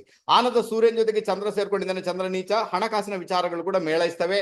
ಕೆಲವೊಂದ್ ಕಡೆ EMI ಕಟ್ಟಲಿಕ್ಕೆ ತೊಂದರೆ, ಅಥವಾ ಬಂದ ಹಣ ಎಲ್ಲ EMI ಕಟ್ಟಲಿಕ್ಕೆ, ಸಾಲಕ್ಕೆ ಕೊಡ್ಲಿಕ್ಕೆ ಹೋಗುವಂತ ಸಾಧ್ಯತೆಗಳು ತೀರಾ ಜಾಸ್ತಿ. ಅದರ ಬಗ್ಗೆ ಕೂಡ ಗಮನ ಕೊಡ್ಬೇಕಂತ ಅನಿವಾರ್ಯತೆ ಉಂಟು. ಒಂದು ಸಣ್ಣ ರೆಮಿಡಿ ಹೇಳಿಕೊಟ್ಟಿದ್ದೇನೆ, ಅದನ್ನ ಫಾಲೋ ಮಾಡಿ ನೋಡಿ ಅಂತ ಹೇಳ್ತೇನೆ. ಸ್ವಲ್ಪ ಪೇಷನ್ಸ್ ಇಟ್ಕೊಳ್ಳಿ, ಅವಸರದ ನಿರ್ಣಯಗಳನ್ನ ತೆಗೆದುಕೊಳ್ಬೇಡಿ. ಮತ್ತೆ ನಾನು ಒಂದು ಆರೋಗ್ಯಕ್ಕೆ ಸಂಬಂಧಪಟ್ಟಂತೆ ಯಾವ ರೀತಿಯ ಒಂದು ಸೊಲ್ಯೂಷನ್ ಹೇಳಿದ್ದೇನೆ ಅದನ್ನ ಮಾಡ್ಕೊಳ್ಳಿ. ಮೇ ಬಿ ನೀವೆಲ್ಲರೂ ಕೂಡ ಅದರ ಮುಖಾಂತರ ಗೆಲ್ತೀರಾ, ತುಂಬಾನೇ ಅದು ಫೇವರೇಬಲ್ ಆಗುತ್ತೆ. ನೆಕ್ಸ್ಟ್ ಬಂದ್ಮೇಣ ಕರ್ಕಾಟಕ ರಾಶಿ. ಓಕೆ, ಕರ್ಕಾಟಕ ರಾಶಿಯವರಿಗೆ ತಿಂಗಳಾಧಿಪತಿ ಸೂರ್ಯ ಬಂದು ಪಂಚಮದ ರಿಸಲ್ಟ್ ಅನ್ನು ಕೊಡ್ತಾ ಇದ್ದೇನೆ. ಸೂರ್ಯ ಬಂದು ಯಾರಿಗೆ ಜಾತಕಕ್ಕೆ ದ್ವಿತೀಯಾಧಿಪತಿ. ಹಾಗಾದ್ರೆ ದುಡ್ಡಿಗೆ ಬೇಕಾಗಿ ಮಕ್ಕಳ ಮೇಲೆ ಡಿಪೆಂಡ್ ಆಗಬಹುದು ಅಂತ ಒಂದು ಇಂಡಿಕೇಶನ್ ಮೇ ಬಿ ಆಗ್ಬಹುದು. ಅಥವಾ ಇನ್ನೊಂದು ಇಂಡಿಕೇಶನ್ ಏನ್ ಬರ್ತಾ ಉಂಟು, ಮಕ್ಕಳ ಎಜುಕೇಶನ್ಗೆ ದುಡ್ಡನ್ನ ಖರ್ಚು ಮಾಡಬೇಕಾದೀತು, ಆ ಒಂದು ಇಂಡಿಕೇಶನ್. ಆನಂತರ ಕೆಲವರಿಗೆಲ್ಲ ಸ್ನೇಹಿತರಿಗೆ ದುಡ್ಡು ಕೊಡ್ತೀರಾ, ಪ್ರೀತಿ ಪ್ರೇಮ ಮಾಡಿ ಅವರಿಗೆ ದುಡ್ಡು ಕೊಡ್ತೀರಾ, ಮೇ ಬಿ ಅಂತದನ್ನ ನೀವು ಮಾಡುವಂತ ಸಾಧ್ಯತೆಗಳು ಕೂಡ ತೀರಾ ಜಾಸ್ತಿ ಅಂತ ಹೇಳ್ತೇನೆ. ಖಂಡಿತ ನಿಮ್ಗೆ ಬೇಕಾದಾಗೆ ನೀವು ಮುಂದುವರಿಬಹುದು, ಅದು ವಿಷಯ ಬೇರೆ. ಈಗ ಪಂಚಮದಲ್ಲಿ ಸೂರ್ಯ ಇದ್ದಾನೆ. ಓಕೆ, ಪಂಚಮದಲ್ಲಿ ವೃಶ್ಚಿಕ ರಾಶಿಯಲ್ಲಿ ಸೂರ್ಯ, ಚಂದ್ರ ಜೊತೆಗಿದ್ದಾನೆ. ಚಂದ್ರ ಬಂದು ಲಗ್ನಾಧಿಪತಿ, ಅಲ್ಲಿ ನೀಚನಾಗಿ ಕೂತಿದ್ದಾನೆ. ಹಾಗಾದ್ರೆ ಅಲ್ಲಿ ಏನಾಗುತ್ತೆ, ನಿಮ್ಗೆ ನಿಮ್ಮ ಇಷ್ಟದ ವ್ಯಕ್ತಿಗಳಿಂದ, ನೀವು ತುಂಬಾನೇ ಇಷ್ಟಪಡುವ ವ್ಯಕ್ತಿಗಳಿಂದಾನೇ ಸಮಸ್ಯೆ ಆಗ್ಬೋದು, ಅವರಿಂದಾನೇ ನೀವು ಡಿಪ್ರೆಸ್ಡ್ಗೆ ಒಳಗಾಗ್ಬೋದು, ನೀವು ಮಾನಸಿಕ ರೀತಿಯಲ್ಲಿ ಗೊಂದಲಗಳಿಗೆ ಒಳಗಾಗ್ಬೋದು, ಮಾನಸಿಕ ರೀತಿಯಲ್ಲಿ ನೀವು ಡಿಪ್ರೆಸ್ಡ್ ಆಗುವಂತ ಎಲ್ಲಾ ಸಾಧ್ಯತೆಗಳು ಡೆಫಿನೆಟ್ ಆಗಿ ಇದ್ದೇ ಇದೆ. ಈಗ ಅದನ್ನಂತ ಹೇಳ್ಬೇಡಿ, ಚಂದ್ರ ಅಲ್ಲಿದ್ದಾನೆ, ಅದರ ಅಧಿಪತಿ ಕೇಂದ್ರದಲ್ಲಿದ್ದಾನೆ, ಇದು ನೀಚಭಂಗ ರಾಜಯೋಗ, ಅದನ್ನೆಲ್ಲ ಇಲ್ಲಿ ಅಪ್ಲೈ ಮಾಡಬೇಡಿ, ನಿಮ್ಮ ಲಗ್ನ ಚಾರ್ಟ್ ಅಲ್ಲಿ ಅದನ್ನ ಅಪ್ಲೈ ಮಾಡಿ ನೋಡಿ. ಓಕೆನಾ. ಈ ಒಂದು ಏನಾಗುತ್ತೆ, ಚಂದ್ರ ಈಗ ನೆಕ್ಸ್ಟ್ ಡೇನೆ ಅಥವಾ ಹೊರಟೋಗ್ತಾನೆ. ಓಕೆನಾ. ಅದಕ್ಕೋಸ್ಕರ ಇದನ್ನೆಲ್ಲ ನೀಚಭಂಗ ರಾಜಯೋಗ ಉಂಟು, ಅದುಂಟು ಇದುಂಟು, ದಯವಿಟ್ಟು ನಿಮ್ಮ ಲಗ್ನ ಚಾರ್ಟ್ ಅನ್ನು ಇಟ್ಕೊಂಡು ಅದರಲ್ಲಿ ಅಪ್ಲೈ ಮಾಡಿ, ಅದು ಅಲ್ಲಿ ಅಪ್ಲೈ ಆಗುತ್ತೆ, ಇಲ್ಲಿ ಅದು ಬೇಕಾಗಿಲ್ಲ. ಓಕೆನಾ, ಅರ್ಥ ಆಯ್ತಾ ನಿಮ್ಗೆ? ಯಾಕಂದ್ರೆ ತುಂಬಾ ಬುದ್ಧಿವಂತರಿದ್ದಾರೆ, ಬಂದು ನನ್ಗೇನೆ ಕಮೆಂಟ್ ಹಾಕಿ ಹೇಳ್ತಾರೆ, ಅಲ್ಲಿ ನೀಚಭಂಗ ರಾಜಯೋಗದ ಅದು ಇದೆ. ಓಕೆನಾ, ನಿಮ್ಮ ಬುದ್ಧಿವಂತಿಕೆ ನಿಮ್ಮಲ್ಲಿ ಇರ್ಲಿ, ನನ್ಗೆ ತುಂಬಾನೇ ಖುಷಿ, ಬಟ್ ಇಲ್ಲಿ ಅದನ್ನ ಅಪ್ಲೈ ಮಾಡೋದು ಬೇಕಾಗಿಲ್ಲ. ಓಕೆನಾ. ಹಾಗಾದ್ರೆ ಕರ್ಕಾಟಕ ಲಗ್ನದವರಿಗೆ ಚಂದ್ರ ದ್ವಿತೀಯಾಧಿಪತಿಯಾಗಿ ಪಂಚಮದ ಭಾವ ದೊಡ್ಡ ಮಟ್ಟಿಗೆ ಇನ್ಫ್ಲುಯೆನ್ಸ್ ಅನ್ನ ಕ್ರಿಯೇಟ್ ಮಾಡ್ತಾ ಉಂಟು. ಇನ್ನೊಂದೇನಂದ್ರೆ, ದುಡ್ಡನ್ನ ನಿಮ್ಗೆ ಓದ್ಲಿಕ್ಕೆ ಬೇಕಾಗಿ, ನಿಮ್ಗೆ ಕಲೀಲಿಕ್ಕೆ ಬೇಕಾಗಿ ಯಾವುದೋ ಒಂದು ರೂಪದಲ್ಲಿ ಅದನ್ನ ನೀವು ಯೂಸ್ ಮಾಡ್ಕೊಳ್ಬಹುದು ಅಂತ ಇಂಡಿಕೇಶನ್ ಇದೆ. ಸೂರ್ಯ ಏನ್ ಮಾಡ್ತಾನೆ, ನೇರವಾಗಿ ಲಾಭಸ್ಥಾನ ನೋಡ್ತಾನೆ, ಅಲ್ಲಿ ಭಾಗ್ಯಾಧಿಪತಿ ಬಂದು ಸೇರ್ಕೊಂಡ್ಬಿಟ್ಟಿದ್ದಾನೆ. ಹಾಗಾದ್ರೆ ಹೈಯರ್ ಎಜುಕೇಶನ್ ಮಾಡುವಂತದ್ದು, ವಿದೇಶ ಪ್ರಯಾಣ ಮಾಡುವಂತದ್ದು, ವಿದೇಶಕ್ಕೆ ಹೋಗುವಂತ ಸಾಧ್ಯತೆಗಳು ತೀರಾ ಜಾಸ್ತಿ ಅಂತ ಹೇಳ್ತೇನೆ. ಇದರ ಬಗ್ಗೆ ಗಮನ ಕೊಡ್ಬೋದು ನೀವು. ಬಟ್ ಭಾಗ್ಯದಲ್ಲಿ ರಾಹು ಇರುವುದರಿಂದ ಖಂಡಿತ ವಿದೇಶಕ್ಕೆ ಹೋಗುವುದಾದ್ರೂ ಕೂಡ ನಿಮ್ಗೆ ವೀಸಾ ಯಾರು ಕಳ್ಸಿಕೊಡ್ತಾರೆ, ವ್ಯಕ್ತಿ ಯಾರು, ಯಾಕೆ ದುಡ್ಡು ಕೇಳ್ತಾ ಇದ್ದಾರೆ, ಎಷ್ಟು ದುಡ್ಡು ಕೇಳ್ತಾ ಇದ್ದಾರೆ, ಏನದು ಕನ್ಫರ್ಮಾ ಅಲ್ವಾ? ಈಗ ಯಾಕಂದ್ರೆ ವಿದೇಶಕ್ಕೆ ಏನಂತ ನಿಮ್ಮನ್ನ ಕಳಿಸ್ತಾರಲ್ವಾ, ಅವರೆಲ್ಲ ತುಂಬಾನೇ ಮೋಸ ಮಾಡ್ತಾರೆ. ಓಕೆನಾ. ನಿಮ್ಮನ್ನ ಕೆನಡಾಕ್ಕೆ ಕಳಿಸ್ತೇವೆ, ಅಲ್ಲಿ ಕಳಿಸ್ತೇವೆ, ಇಲ್ಲಿ ಕಳಿಸ್ತೇವೆ, ನಿಮ್ಮನ್ನ ಬೇರೆಲ್ಲೋ ಕರ್ಕೊಂಡೋಗಿ ಅಲ್ಲಿ ನಿಮ್ಮನ್ನ ಇರಿಸಿ ಜೀತದಾಳುಗಳನ್ನಾಗಿ ಮಾಡಿಕೊಂಡು ನಿಮ್ಮನ್ನ ದುಡಿಸಿ ನಿಮ್ಗೆ ಹಿಂಸೆ ಕೊಟ್ಟು ಅವ್ರು ಏನೇನೋ ಯಾವುದೋ ಒಂದು ರೀತಿಯಲ್ಲಿ ಫ್ರಾಡ್ ಮಾಡ್ತಾರೆ 100%. ಮತ್ತೆ ಅದನ್ನ ತಪ್ಪಿಸ್ಕೊಳ್ತಾರೆ ಕೂಡ. ಓಕೆನಾ. ದಯವಿಟ್ಟು ಇಂಥದ್ದೆಲ್ಲ ಒಂದು ವಿದೇಶಕ್ಕೆ ಹೋಗುವಂತದ್ದುಂಟು, ಯಾರಿಗೂ ದುಡ್ಡು ಕೊಡೋದು, ನೀವು ಬಹಳ ಜಾಗೃತರಾಗಿರಿ. ಯಾಕಂದ್ರೆ ಗುರುವಿನ ರಾಶಿಯಲ್ಲಿ ಯಾರಿದ್ದಾರೆ, ರಾಹು ಇದ್ದಾನೆ, ಅಲ್ಲಿ ಪ್ರಾಬ್ಲಮ್ ಕ್ರಿಯೇಟ್ ಆಗುವಂತ ಸಾಧ್ಯತೆಗಳು ತೀರಾ ಜಾಸ್ತಿ. ಬಾಕಿ ವಿಚಾರ ಪರವಾಗಿಲ್ಲ ಅಂತ ಹೇಳ್ತೇನೆ. ಪಂಚಮದ ಸೂರ್ಯ ಓಕೆ, ತೊಂದರೆ ಇಲ್ಲ, ಅಷ್ಟಮಾಧಿಪತಿಯಾಗಿ ಬಂದಿದೆ. ಅಲ್ಲಿ ಇನ್ನೊಂದು ವಿಚಾರ ಏನ್ ಬರ್ತಾ ಉಂಟು, ನಿಮ್ಗೆ ಏನಾದ್ರು ಹಿರಿಯರಿಂದ ಬರ್ತಕ್ಕಂಥ ಪ್ರಾಪರ್ಟಿ ಇದೆ, ಹಿರಿಯರಿಂದ ಬರ್ತಕ್ಕಂಥ ಏನಾದ್ರು ಜ್ಯುವೆಲ್ರಿ ಇರ್ಬೋದು, ಪ್ರಾಪರ್ಟಿ ಇರ್ಬೋದು, ಅದಕ್ಕೆ ಬೇಕಾಗಿ ಹೋರಾಟ ಮಾಡಬೇಕು. ಮತ್ತೆ ಅದಕ್ಕೆ ಬೇಕಾಗಿ ಸ್ನೇಹಿತರನ್ನ ಒಟ್ಟುಗೂಡಿಸಿಕೊಂಡು ಅಥವಾ ಮಕ್ಕಳನ್ನ ಒಟ್ಟುಗೂಡಿಸಿಕೊಂಡು ಅಥವಾ ಪ್ರೀತಿ ಪಾತ್ರನ ಒಟ್ಟುಗೂಡಿಸಿಕೊಂಡು ಹಣವನ್ನ ಖರ್ಚು ಮಾಡಿ ಹಿರಿಯರ ಪ್ರಾಪರ್ಟಿಗೆ ಬೇಕಾಗಿ ಹೋರಾಟ ಮಾಡುವಂತಹ ಸಾಧ್ಯತೆಗಳು ಕೂಡ ತೀರಾ ಜಾಸ್ತಿ ಇದೆ ನಮ್ಮ ಕರ್ಕಾಟಕ ರಾಶಿಯವರಿಗೆ. ಅದು ಡಿಸೆಂಬರ್ ತಿಂಗಳಲ್ಲಿ, ಓಕೆ, ಡಿಸೆಂಬರ್ 2024 ಅಲ್ಲಿ. ಸೊ ಇದನ್ನು ಕೂಡ ಅರ್ಥ ಮಾಡ್ಕೊಳ್ಳಿಕ್ಕೆ ಪ್ರಯತ್ನ ಅಂತೂ ಖಂಡಿತ ಮಾಡಿ, ಬಹಳ ಫೇವರಬಲ್ ಆಗುತ್ತೆ. ಇನ್ನು ಗುರು ನೇರವಾಗಿ ಪಂಚಮವನ್ನು ನೋಡ್ತಾ ಇರೋದ್ರಿಂದ ಮೇ ಬಿ ಅಲ್ಲಿ ನಿಮ್ಗೆ ಅಷ್ಟೊಂದು ಸಮಸ್ಯೆಗಳು ಬರುವಂತದ್ದಿಲ್ಲ. ಬಟ್ ಗುರು ವಕ್ರಿಯಾಗಿದ್ದಾನೆ, ಅದಕ್ಕೋಸ್ಕರ ಸ್ವಲ್ಪ ತೊಂದರೆಗಳು ಉಂಟಾಗುವ ಸಾಧ್ಯತೆಗಳು ಇದ್ದೇ ಇರ್ತವೆ. ಇಲ್ಲಿ ನೀವೇನ್ ಮಾಡ್ಬೋದು, ನಾನು ಹೇಳ್ತೀನಿ ಚಂದ್ರನಿಗೆ ಬೇಕಾಗಿ ಪರಿಹಾರ ಮಾಡಿ ಅಂತ ಹೇಳ್ತೇನೆ. ಸೂರ್ಯನಿಗೆ ಪರಿಹಾರದ ಅಗತ್ಯ ಇಲ್ಲ, ಚಂದ್ರನಿಗೆ, ಲಗ್ನಾಧಿಪತಿಯಾಗಿ ಚಂದ್ರನಿಗೆ ಪರಿಹಾರ ಮಾಡಿ. ನೀವೇನ್ ಮಾಡ್ಬೋದು, ಯಾರಿಗಾದ್ರೂ ಫುಡ್ ಅನ್ನ ಡೊನೇಟ್ ಮಾಡಿ ಅಂತ ಹೇಳ್ತೇನೆ. ಚಂದ್ರ ಅಂದ್ರೆ ಫುಡ್, ಯಾವುದೇ ಫುಡ್ ಅನ್ನ ಡೊನೇಟ್ ಮಾಡಿ, ಅಥವಾ ಬಿಳಿ ಅಕ್ಕಿ, ಬೆಳ್ತಿಗೆ ಅಕ್ಕಿಯನ್ನ ದಾನ ಮಾಡಿ, ವಾರದಲ್ಲಿ ಒಂದು 2-3 ದಿನ ಆದ್ರೂ ಮಾಡಿ, 2 ಕಿಲೋಗಿಂತ ಜಾಸ್ತಿ ಮಾಡಿ. ಆವಾಗ ನಿಮ್ಗೆ ಚಂದ್ರನ ಒಂದು ಇಂಪ್ಯಾಕ್ಟ್ ಏನುಂಟು ಕರೆಕ್ಟ್ ಆದಾಗ ಮಾನಸಿಕ ರೀತಿಯಲ್ಲಿ ನೆಮ್ಮದಿ ಬರುತ್ತೆ. ಅದ್ರ ಜೊತೆಗೆ ಏನಾಗುತ್ತೆ, ನಿಮ್ಗೆ ಯಾವ ಕೆಲಸ ಕಾರ್ಯಗಳನ್ನ ನೀವು ಮಾಡಬೇಕು ಡೆಫಿನೆಟ್ ಆಗಿ ಅದನ್ನ ಮಾಡ್ತೀರಾ, ಖಂಡಿತ ನೀವು ಮುಂದುವರಿತೀರಾ. ನಮ್ಮ ಕರ್ಕಾಟಕ ಲಗ್ನದವರು, ಕರ್ಕಾಟಕ ರಾಶಿಯವರು, ಓಕೆನಾ, ಇನ್ನು ಕನ್ಫ್ಯೂಸ್ ಆಗ್ಬೇಡಿ, ಕರ್ಕಾಟಕ ರಾಶಿಯವರು, ಓಕೆನಾ, ನೀವು ರಾಶಿಯಿಂದಲೇ ನೋಡ್ಕೊಳ್ಳಿ, ನಿಮ್ಗೆ ಅದು ಬಹಳ ಫೇವರೇಬಲ್. ನೆಕ್ಸ್ಟ್ ಬಂದ್ಬೇಡ ಸಿಂಹ ರಾಶಿ. ಸಿಂಹ ರಾಶಿಯವರಿಗೆ ತಿಂಗಳಾಧಿಪತಿ ಸೂರ್ಯ ಬಂದು 4ನೇ ಮನೆಯಲ್ಲಿದ್ದಾನೆ, ಓಕೆನಾ. 4th ಹೌಸ್ ರಿಸಲ್ಟ್ ಕೊಡ್ತಾ ಇದ್ದಾನೆ, 10th ಹೌಸ್ ಅನ್ನ ನೋಡ್ತಾ ಇದ್ದಾನೆ, ಓಕೆನಾ. 4th ಹೌಸ್ ಬಂದು ನಿಮ್ಮ ಭೂಮಿ, ಮನೆ, ತಾಯಿ ವಿಚಾರಗಳು, ಓಕೆ. ಹಾಗಾದ್ರೆ ಮನೆ ವಿಚಾರಗಳಲ್ಲಿ ಪರಿವರ್ತನೆಗಳು, ಹಳೆ ಮನೆ ಡೆಮೊಲಿಷ್ ಮಾಡಿ ಹೊಸ ಮನೆ ಕಟ್ಟುವಂಥದ್ದು, ತಾಯಿಯ ಆರೋಗ್ಯದಲ್ಲಿ ಪರಿವರ್ತನೆಗಳು, ತಾಯಿಗೆ ಅನಾರೋಗ್ಯ ಇದ್ರೆ ಅವ್ರಿಗೆ ಟ್ರೀಟ್ಮೆಂಟ್ ಮಾಡಿಸಲೇಬೇಕು ನೀವು. ಸೊ ಇದ ಒಂದು ವಿಚಾರ. ಸೊ ಇದರ ಬಗ್ಗೆ ತುಂಬಾ ಗಮನ ಕೊಡಬೇಕು. ಆ ನಂತರ ಹೊಸತ್ತು ಭೂಮಿ, ಮನೆ, ವಾಹನ ಮಾಡುವಂತ ಯೋಗ ಅಂತೂ ಖಂಡಿತ ನಿಮ್ಮ ಪಾಲಿಗೆ ಇದೆ, ಟ್ರೈ ಮಾಡ್ಬೋದು ನೀವು ಅದಕ್ಕೆ ಬೇಕಾಗಿ. ಇನ್ನು ಕೆಲವರಿಗೆಲ್ಲ ಏನು ಭೂಮಿ ಮಾರ್ಲಿಕ್ಕಿದೆ ಅಥವಾ ನಿಮ್ಮ ಮನೆ ಮಾರ್ಲಿಕ್ಕಿದೆ ಅಂತವ್ರಿಗೂ ಕೂಡ ಬಹಳ ಫೇವರಬಲ್ ಆಗುತ್ತೆ. ಯಾಕಂದ್ರೆ ಇದರ ಡಿಸ್ಪೋಸಿಟರ್ ಇಲ್ಲಿದ್ದಾನೆ, 12th ಹೌಸ್ ಅಲ್ಲಿ ಇದ್ದಾನೆ, ಮಾರಿ ಹೋಗುವಂಥದ್ದು, ಓಕೆ, ನಿಮ್ಮ ಕೈಯಿಂದ ಹೋಗುವಂಥದ್ದು, ದೂರ ಹೋಗುವಂಥದ್ದು, ಮಾರಿ ಹೋಗುವಂಥದ್ದು, ವ್ಯಯ ಆಗುವಂಥದ್ದು, ಅದಕ್ಕೆ ಬೇಕಾಗಿ ಕೂಡ ಒಂದು ಇಂಪ್ಯಾಕ್ಟ್ ಏನೋ ಅದು ಕ್ರಿಯೇಟ್ ಆಗುತ್ತೆ. ಬಟ್ ಒಟ್ಟಾರೆ ಹೇಳ್ಬೇಕಾದ್ರೆ ಭೂಮಿ, ಮನೆ ವಿಚಾರಗಳು ದೊಡ್ಡ ಮಟ್ಟಿಗೆ ಇನ್ಫ್ಲುಯೆನ್ಸ್ ಅನ್ನ ಕ್ರಿಯೇಟ್ ಮಾಡುತ್ತೆ ನಮ್ಮ ಸಿಂಹ ರಾಶಿಯವರಿಗೆ, ಓಕೆ. ಆ ನಂತರ ಏನಾಗಿದೆ, ಅಲ್ಲಿ ನೋಡಿ, ಅಲ್ಲಿ ಚಂದ್ರ ಇದ್ದಾನಲ್ಲ, ನಿಮ್ಮ ತಾಯಿಯ ಆರೋಗ್ಯದ ಬಗ್ಗೆ ತುಂಬಾ ಗಮನ ಕೊಡಬೇಕಾದಂತ ಅನಿವಾರ್ಯತೆ ಉಂಟು. ಆ ನಂತರ ಸೂರ್ಯ ಏನ್ ಮಾಡ್ತಾನೆ, ನೇರವಾಗಿ ಗುರುವನ್ನ ನೋಡ್ತಾ ಇದ್ರೆ 10ನೇ ಮನೆ, ಓಕೆ. 10th ಹೌಸ್ ಬಂದು ನಿಮ್ಮ ಕಾರ್ಯಕ್ಷೇತ್ರ. ಹಾಗಾದ್ರೆ ಕಾರ್ಯಕ್ಷೇತ್ರದಲ್ಲಿ ಬದಲಾವಣೆಗಳನ್ನ ಕೊಡಬಲ್ಲ, ಅಲ್ಲಿ ಎಲ್ಲೋ ಒಂದ್ ಕಡೆ ಪರಿವರ್ತನೆ ಕೊಡಬಲ್ಲ ಅಂತ ಇಂಡಿಕೇಶನ್ ಇದೆ. ಡೆಫಿನೆಟ್ ಆಗಿ ಅದಕ್ಕೆ ಬೇಗ ಯಾರಿಗೆಲ್ಲ ಕಾರ್ಯಕ್ಷೇತ್ರ ಹೊಸದಾಗಿ ಬೇಕು ಅಥವಾ ಅದರಲ್ಲಿ ಪರಿವರ್ತನೆ ಬೇಕು, ಟ್ರಾನ್ಸ್ಫರ್ ಬೇಕು ಅಂದಾಗ ಖಂಡಿತ ನೀವು ಕಾರ್ಯಕ್ಷೇತ್ರಕ್ಕೆ ಸಂಬಂಧಪಟ್ಟಂತೆ ನೀವು ಒಂದು ಪ್ರಯತ್ನ ಮಾಡಿದಾಗ ಮೇ ಬಿ ಅದರಲ್ಲಿ ಪರಿವರ್ತನೆ ಬರುವಂತಹ ಸಾಧ್ಯತೆಗಳು ತೀರಾ ಜಾಸ್ತಿ ಆಗಿಬಿಡುತ್ತೆ. ಅದಕ್ಕೋಸ್ಕರ ಪ್ರಯತ್ನ ಮಾಡಿ, ತೊಂದರೆ ಇಲ್ಲ. ಬಟ್ ಒಂದು ಮಾತು ನೆನ್ಪಿಟ್ಕೊಳ್ಬೇಕು, ಏನ್ ಗೊತ್ತಾ, ಗುರು ವಕ್ರಿಯಾಗಿದ್ದಾನೆ ಮೊದಲೇ. ಆನಂತರ ಗುರುವಿನ ರಾಶಿ, ಗುರು ಅಷ್ಟಮಾಧಿಪತಿಯಾಗಿ ಬಂದಿದ್ದಾನೆ, ಗುರುವಿನ ರಾಶಿಯಲ್ಲಿ ರಾಹು ಇದ್ದಾನೆ. ಗುರು ಪಂಚಮಾಧಿಪತಿ ಕೂಡ ಆತಾನೆ, ಬಟ್ ಇಲ್ಲಿ ಅಷ್ಟಮಾಧಿಪತಿ ಕೂಡ ಆತಾನೆ, ಅಲ್ಲಿ ರಾಹು ಇದ್ದಾನೆ. ಅದಕ್ಕೋಸ್ಕರ ಎಲ್ಲೋ ಒಂದ್ ಕಡೆ ಕಾರ್ಯಕ್ಷೇತ್ರದಲ್ಲಿ ಪರಿವರ್ತನೆಗೆ ಬೇಕಾಗಿ ಯಾರೋ ದುಡ್ಡು ಕೇಳಿದ್ರು, ದುಡ್ಡು ಕೊಡ್ಲಿಕ್ಕೆ ಹೇಳಿದ್ರು, ದುಡ್ಡು ಕೊಡಿ, ನಾವು ಈ ರೀತಿ ಕೆಲಸ ಮಾಡಿ ಕೊಡ್ತೇವೆ, ಅಥವಾ ನಿಮ್ಗೆ ಟ್ರಾನ್ಸ್ಫರ್ ಕೊಡ್ತೇವೆ, ಅಥವಾ ನಿಮ್ಗೆ ಏನೋ ಒಂದು ಅಲ್ವಾ ಹುದ್ದೆಯನ್ನ ಕೊಡ್ತೇವೆ ಅಂತ ಹೇಳಿದ್ರೆ ಮೇ ಬಿ ಮೋಸ ಹೋಗುವಂತ ಸಾಧ್ಯತೆಗಳು ಉಂಟು. ಕಾರ್ಯಕ್ಷೇತ್ರಕ್ಕೆ ಬೇಕಾಗಿ ಯಾವುದೇ ಕಾರಣಕ್ಕೂ ದುಡ್ಡಿನ ವಿಚಾರದಲ್ಲಿ ಮಾತಾಡ್ಲಿಕ್ಕೆ ಹೋಗ್ಬೇಡ. ಅವ್ರು ಹೀಗೇನೆ ಅದು ನ್ಯಾಚುರಲ್ ವೇಯಲ್ಲಿ ಆಗ್ತಾ ಉಂಟು ಅಂತಾದ್ರೆ ಯಾವುದೇ ಸಮಸ್ಯೆ ಇಲ್ಲ, ಅದು ಒಳ್ಳೆ ರೀತಿಯ ರಿಸಲ್ಟ್ ಅನ್ನ ನಿಮ್ಮ ಪಾಲಿಗೆ ಕೊಡುವ ಸಾಧ್ಯತೆಗಳು ತೀರಾ ಜಾಸ್ತಿ ಅಂತ ಹೇಳ್ತೇನೆ. ತುಂಬಾ ಚೆನ್ನಾಗಿ ಅದು ವರ್ಕ್ ಆಗುತ್ತೆ. ಇಲ್ಲಿ ಯಾವುದೇ ಪರಿಹಾರಗಳು ನಿಮ್ಗೆ ಅಗತ್ಯನೇ ಇಲ್ಲ ಅಂತ ಹೇಳ್ತೇನೆ. ಬರೀ ಎಚ್ಚರಿಕೆಯಿಂದ ಇರಿ, ತುಂಬಾನೇ ಪ್ರಿಕಾಷನ್ ತಗೊಳ್ಳಿ, ಮೋಸ ಹೋಗದಂತೆ ನೀವು ಎಚ್ಚರ ವಹಿಸಿ. ಅಂತ ಭೂಮಿ, ಮನೆ ವಿಚಾರಗಳು ಪರವಾಗಿಲ್ಲ, ತಾಯಿಗೆ ಹೆಲ್ತ್ ರಿಲೇಟೆಡ್ ಪ್ರಾಬ್ಲಮ್ ಆಗುತ್ತೆ, ಅವ್ರಿಗೆ ಟ್ರೀಟ್ಮೆಂಟ್ ಮಾಡಿಸಿ. ಆ ನಂತರ ನಿಮ್ಮ ಕಾರ್ಯಕ್ಷೇತ್ರದಲ್ಲಿ ಪರಿವರ್ತನೆಗೆ ಬೇಕಾಗಿ ಒಂದು ಪ್ರಾಮಾಣಿಕ ಪ್ರಯತ್ನ ಮಾಡಿ. ಸಿಂಹರಾಶಿಯವರಿಗೆ ಡಿಸೆಂಬರ್ ತಿಂಗಳು ಈ ಒಂದು ವಿಚಾರದಲ್ಲಿ ಫೇವರೇಬಲ್ ಆಗುವ ಸಾಧ್ಯತೆಗಳು ತೀರಾ ಜಾಸ್ತಿ. ನೆಕ್ಸ್ಟ್ ಬಂದ್ಬೇಡ ಕನ್ಯಾ ರಾಶಿ, ಓಕೆ. ಕನ್ಯಾ ರಾಶಿಯವರಿಗೆ ತಿಂಗಳಾಧಿಪತಿ ಸೂರ್ಯ, ಆತ 3ಯ ಭಾವದಲ್ಲಿದ್ದಾನೆ, ವ್ಯಯಾಧಿಪತಿಯಾಗಿ ಬಂದಿದ್ದಾನೆ ಆತ, ಓಕೆ. ವ್ಯಯಾಧಿಪತಿಯಾಗಿ 3ಯ ಭಾವದಲ್ಲಿ ಚಂದ್ರನ ಜೊತೆಗೆ ಕಾಂಬಿನೇಷನ್. ಚಂದ್ರ ಬಂದು ಈ ಜಾತಕಕ್ಕೆ ಲಾಭಾಧಿಪತಿ, ಅದರ ಜೊತೆ ಕಾಂಬಿನೇಷನ್ ಇದ್ದಾನೆ. ಮತ್ತೆ ದಶಮಾಧಿಪತಿ ಬುಧನ್ ಜೊತೆಗೂ ಕಾಂಬಿನೇಷನ್. ಸೊ ಇದರ ಅರ್ಥ ಏನಂದ್ರೆ ವಿದೇಶಕ್ಕೆ ಪ್ರಯಾಣ ಮಾಡುವಂಥದ್ದು, ದೂರ ಪ್ರಯಾಣ ಮಾಡುವಂಥದ್ದು, ಮನೆಯಿಂದ ದೂರ ಹೋಗುವಂಥದ್ದು, ಕೆಲಸಕ್ಕೆ ಬೇಕಾಗಿ ಮನೆಯನ್ನು ಬಿಟ್ಟು ಹೋಗುವಂತ ಎಲ್ಲಾ ಸಾಧ್ಯತೆಗಳು ಕನ್ಯಾ ರಾಶಿಯವರಿಗೆ ಡೆಫಿನೆಟ್ ಆಗಿದೆ. ನಿಮ್ಮ ಜಾತಕವನ್ನು ಒಮ್ಮೆ ಚೆಕ್ ಮಾಡ್ಕೊಳ್ಳಿ, ಸೂರ್ಯ ಎಲ್ಲಿ ಪ್ಲೇಸ್ಮೆಂಟ್ ಆಗಿದ್ದಾನೆ, ಓಕೆ. ಸೊ ಇದು ಒಳ್ಳೆ ರಿಸಲ್ಟ್ ಅನ್ನ ಕೊಡುವಂತ. ಸೂರ್ಯ ಬಂದು ಉಪಚಯ ಸ್ಥಾನದಲ್ಲಿ ಇದ್ದಾನೆ ಅಂದಾಗ ಮೇ ಬಿ ನಿಮ್ಮ ಕೆಲಸ ಕಾರ್ಯಗಳು ಬಹಳ ಸುಲಲಿತವಾಗಿ ಮುಂದುವರಿಯುತ್ತೆ ಅಂತ ಒಂದು ಇಂಡಿಕೇಶನ್ ಇದೆ. ಆ ಕೆಲಸ ಚೇಂಜ್ ಮಾಡೋದಕ್ಕೆ ಮಾತ್ರ, ಈಗ ನಿಮ್ಗೆ ಖರ್ಚು ವೆಚ್ಚ ಇರುತ್ತೆ, ಹಣಕಾಸಿನ ವಿಚಾರ ಅಡಚಣೆ ಇರುತ್ತೆ, ವಿಪರೀತ ರೀತಿಯಲ್ಲಿ ಖರ್ಚು, ವಿಪರೀತ ರೀತಿಯ ಹಣ ನಿಮ್ಮ ಕೈಯಿಂದ ಹೊರಟೋಗುತ್ತೆ, ಅದು ಬೇರೆಯವರಿಗೆ ಕೊಟ್ಟು ಬಿಡ್ತೀರಾ, ಅಲ್ಲಿಂದ ಸಮಸ್ಯೆ ಆಗುತ್ತೆ, ಲಾಭವನ್ನು ಯಾರಿಗೂ ಕೊಡ್ತೀರಾ, ಅದು ಸಮಸ್ಯೆ ಆಗ್ಬೋದು. ಅದೆಲ್ಲ ಒಂದು ವಿಚಾರ ಇರ್ತದೆ, ಯಾಕಂದ್ರೆ ಲಾಭಾಧಿಪತಿ ಜೊತೆಗಿದ್ದಾನೆ, ನೀಚನಾಗಿದ್ದಾನೆ. ಓಕೆ, ಅದೆಲ್ಲ ಇರ್ತದೆ. ಬಟ್ ಯಾರೆಲ್ಲ ವಿದೇಶಕ್ಕೆ ಹೋಗ್ಲಿಕ್ಕೆ ಪ್ರಯತ್ನ ಮಾಡ್ತಾ ಇದ್ದಾರೆ ಅವರಿಗೆ ಮೇ ಬಿ ಒಳ್ಳೆ ರಿಸಲ್ಟ್ ಇದೆ. ವಿದೇಶಕ್ಕೆ ಹೋಗ್ಲಿಕ್ಕೆ ಪ್ರಯತ್ನ ಮಾಡುವವರು, ಮನೆಯಿಂದ ದೂರ ಹೋಗ್ಲಿಕ್ಕೆ ಪ್ರಯತ್ನ ಮಾಡುವವರಿಗೆ ಒಳ್ಳೆ ರಿಸಲ್ಟ್ ಅನ್ನ, ಒಳ್ಳೆ ಇಂಪ್ಯಾಕ್ಟ್ ಅನ್ನ ಡೆಫಿನೆಟ್ ಆಗೋದು ಕ್ರಿಯೇಟ್ ಮಾಡುತ್ತೆ. ಓಕೆ, ಅರ್ಥ ಆಯ್ತು. ನೆಕ್ಸ್ಟ್ ಬಂದ್ಮೇಲೆ ಆತ ನೋಡ್ತಾ ಇದ್ದಾನೆ ನೇರವಾಗಿ ಭಾಗ್ಯಸ್ಥಾನ ನೋಡ್ತಾ ಇದ್ದಾನೆ, ಅಲ್ಲಿ ಗುರು ಇದ್ದಾನೆ. ಗುರು ಬಂದು ಆತ ಆ 4th ಲಾರ್ಡ್ ಮತ್ತೆ 7th ಲಾರ್ಡ್. ಹಾಗಾದ್ರೆ ಯಾರಿಗೆಲ್ಲ ಮದುವೆ ಮಾತುಕತೆಗಳು ಮುಂದುವರಿಬೇಕು ಅಲ್ವಾ, ಮದುವೆ ಮಾತುಕತೆ ಮುಂದುವರಿಬೇಕು, ಮದುವೆ ವಿಚಾರದಲ್ಲಿ ಪ್ರೊಸೀಡ್ ಆಗಬೇಕು, ಅದಕ್ಕೆ ಬೇಕಾಗಿ ಒಂದು ಸಮಯ ಈಗ ಬಂದಿರುತ್ತೆ.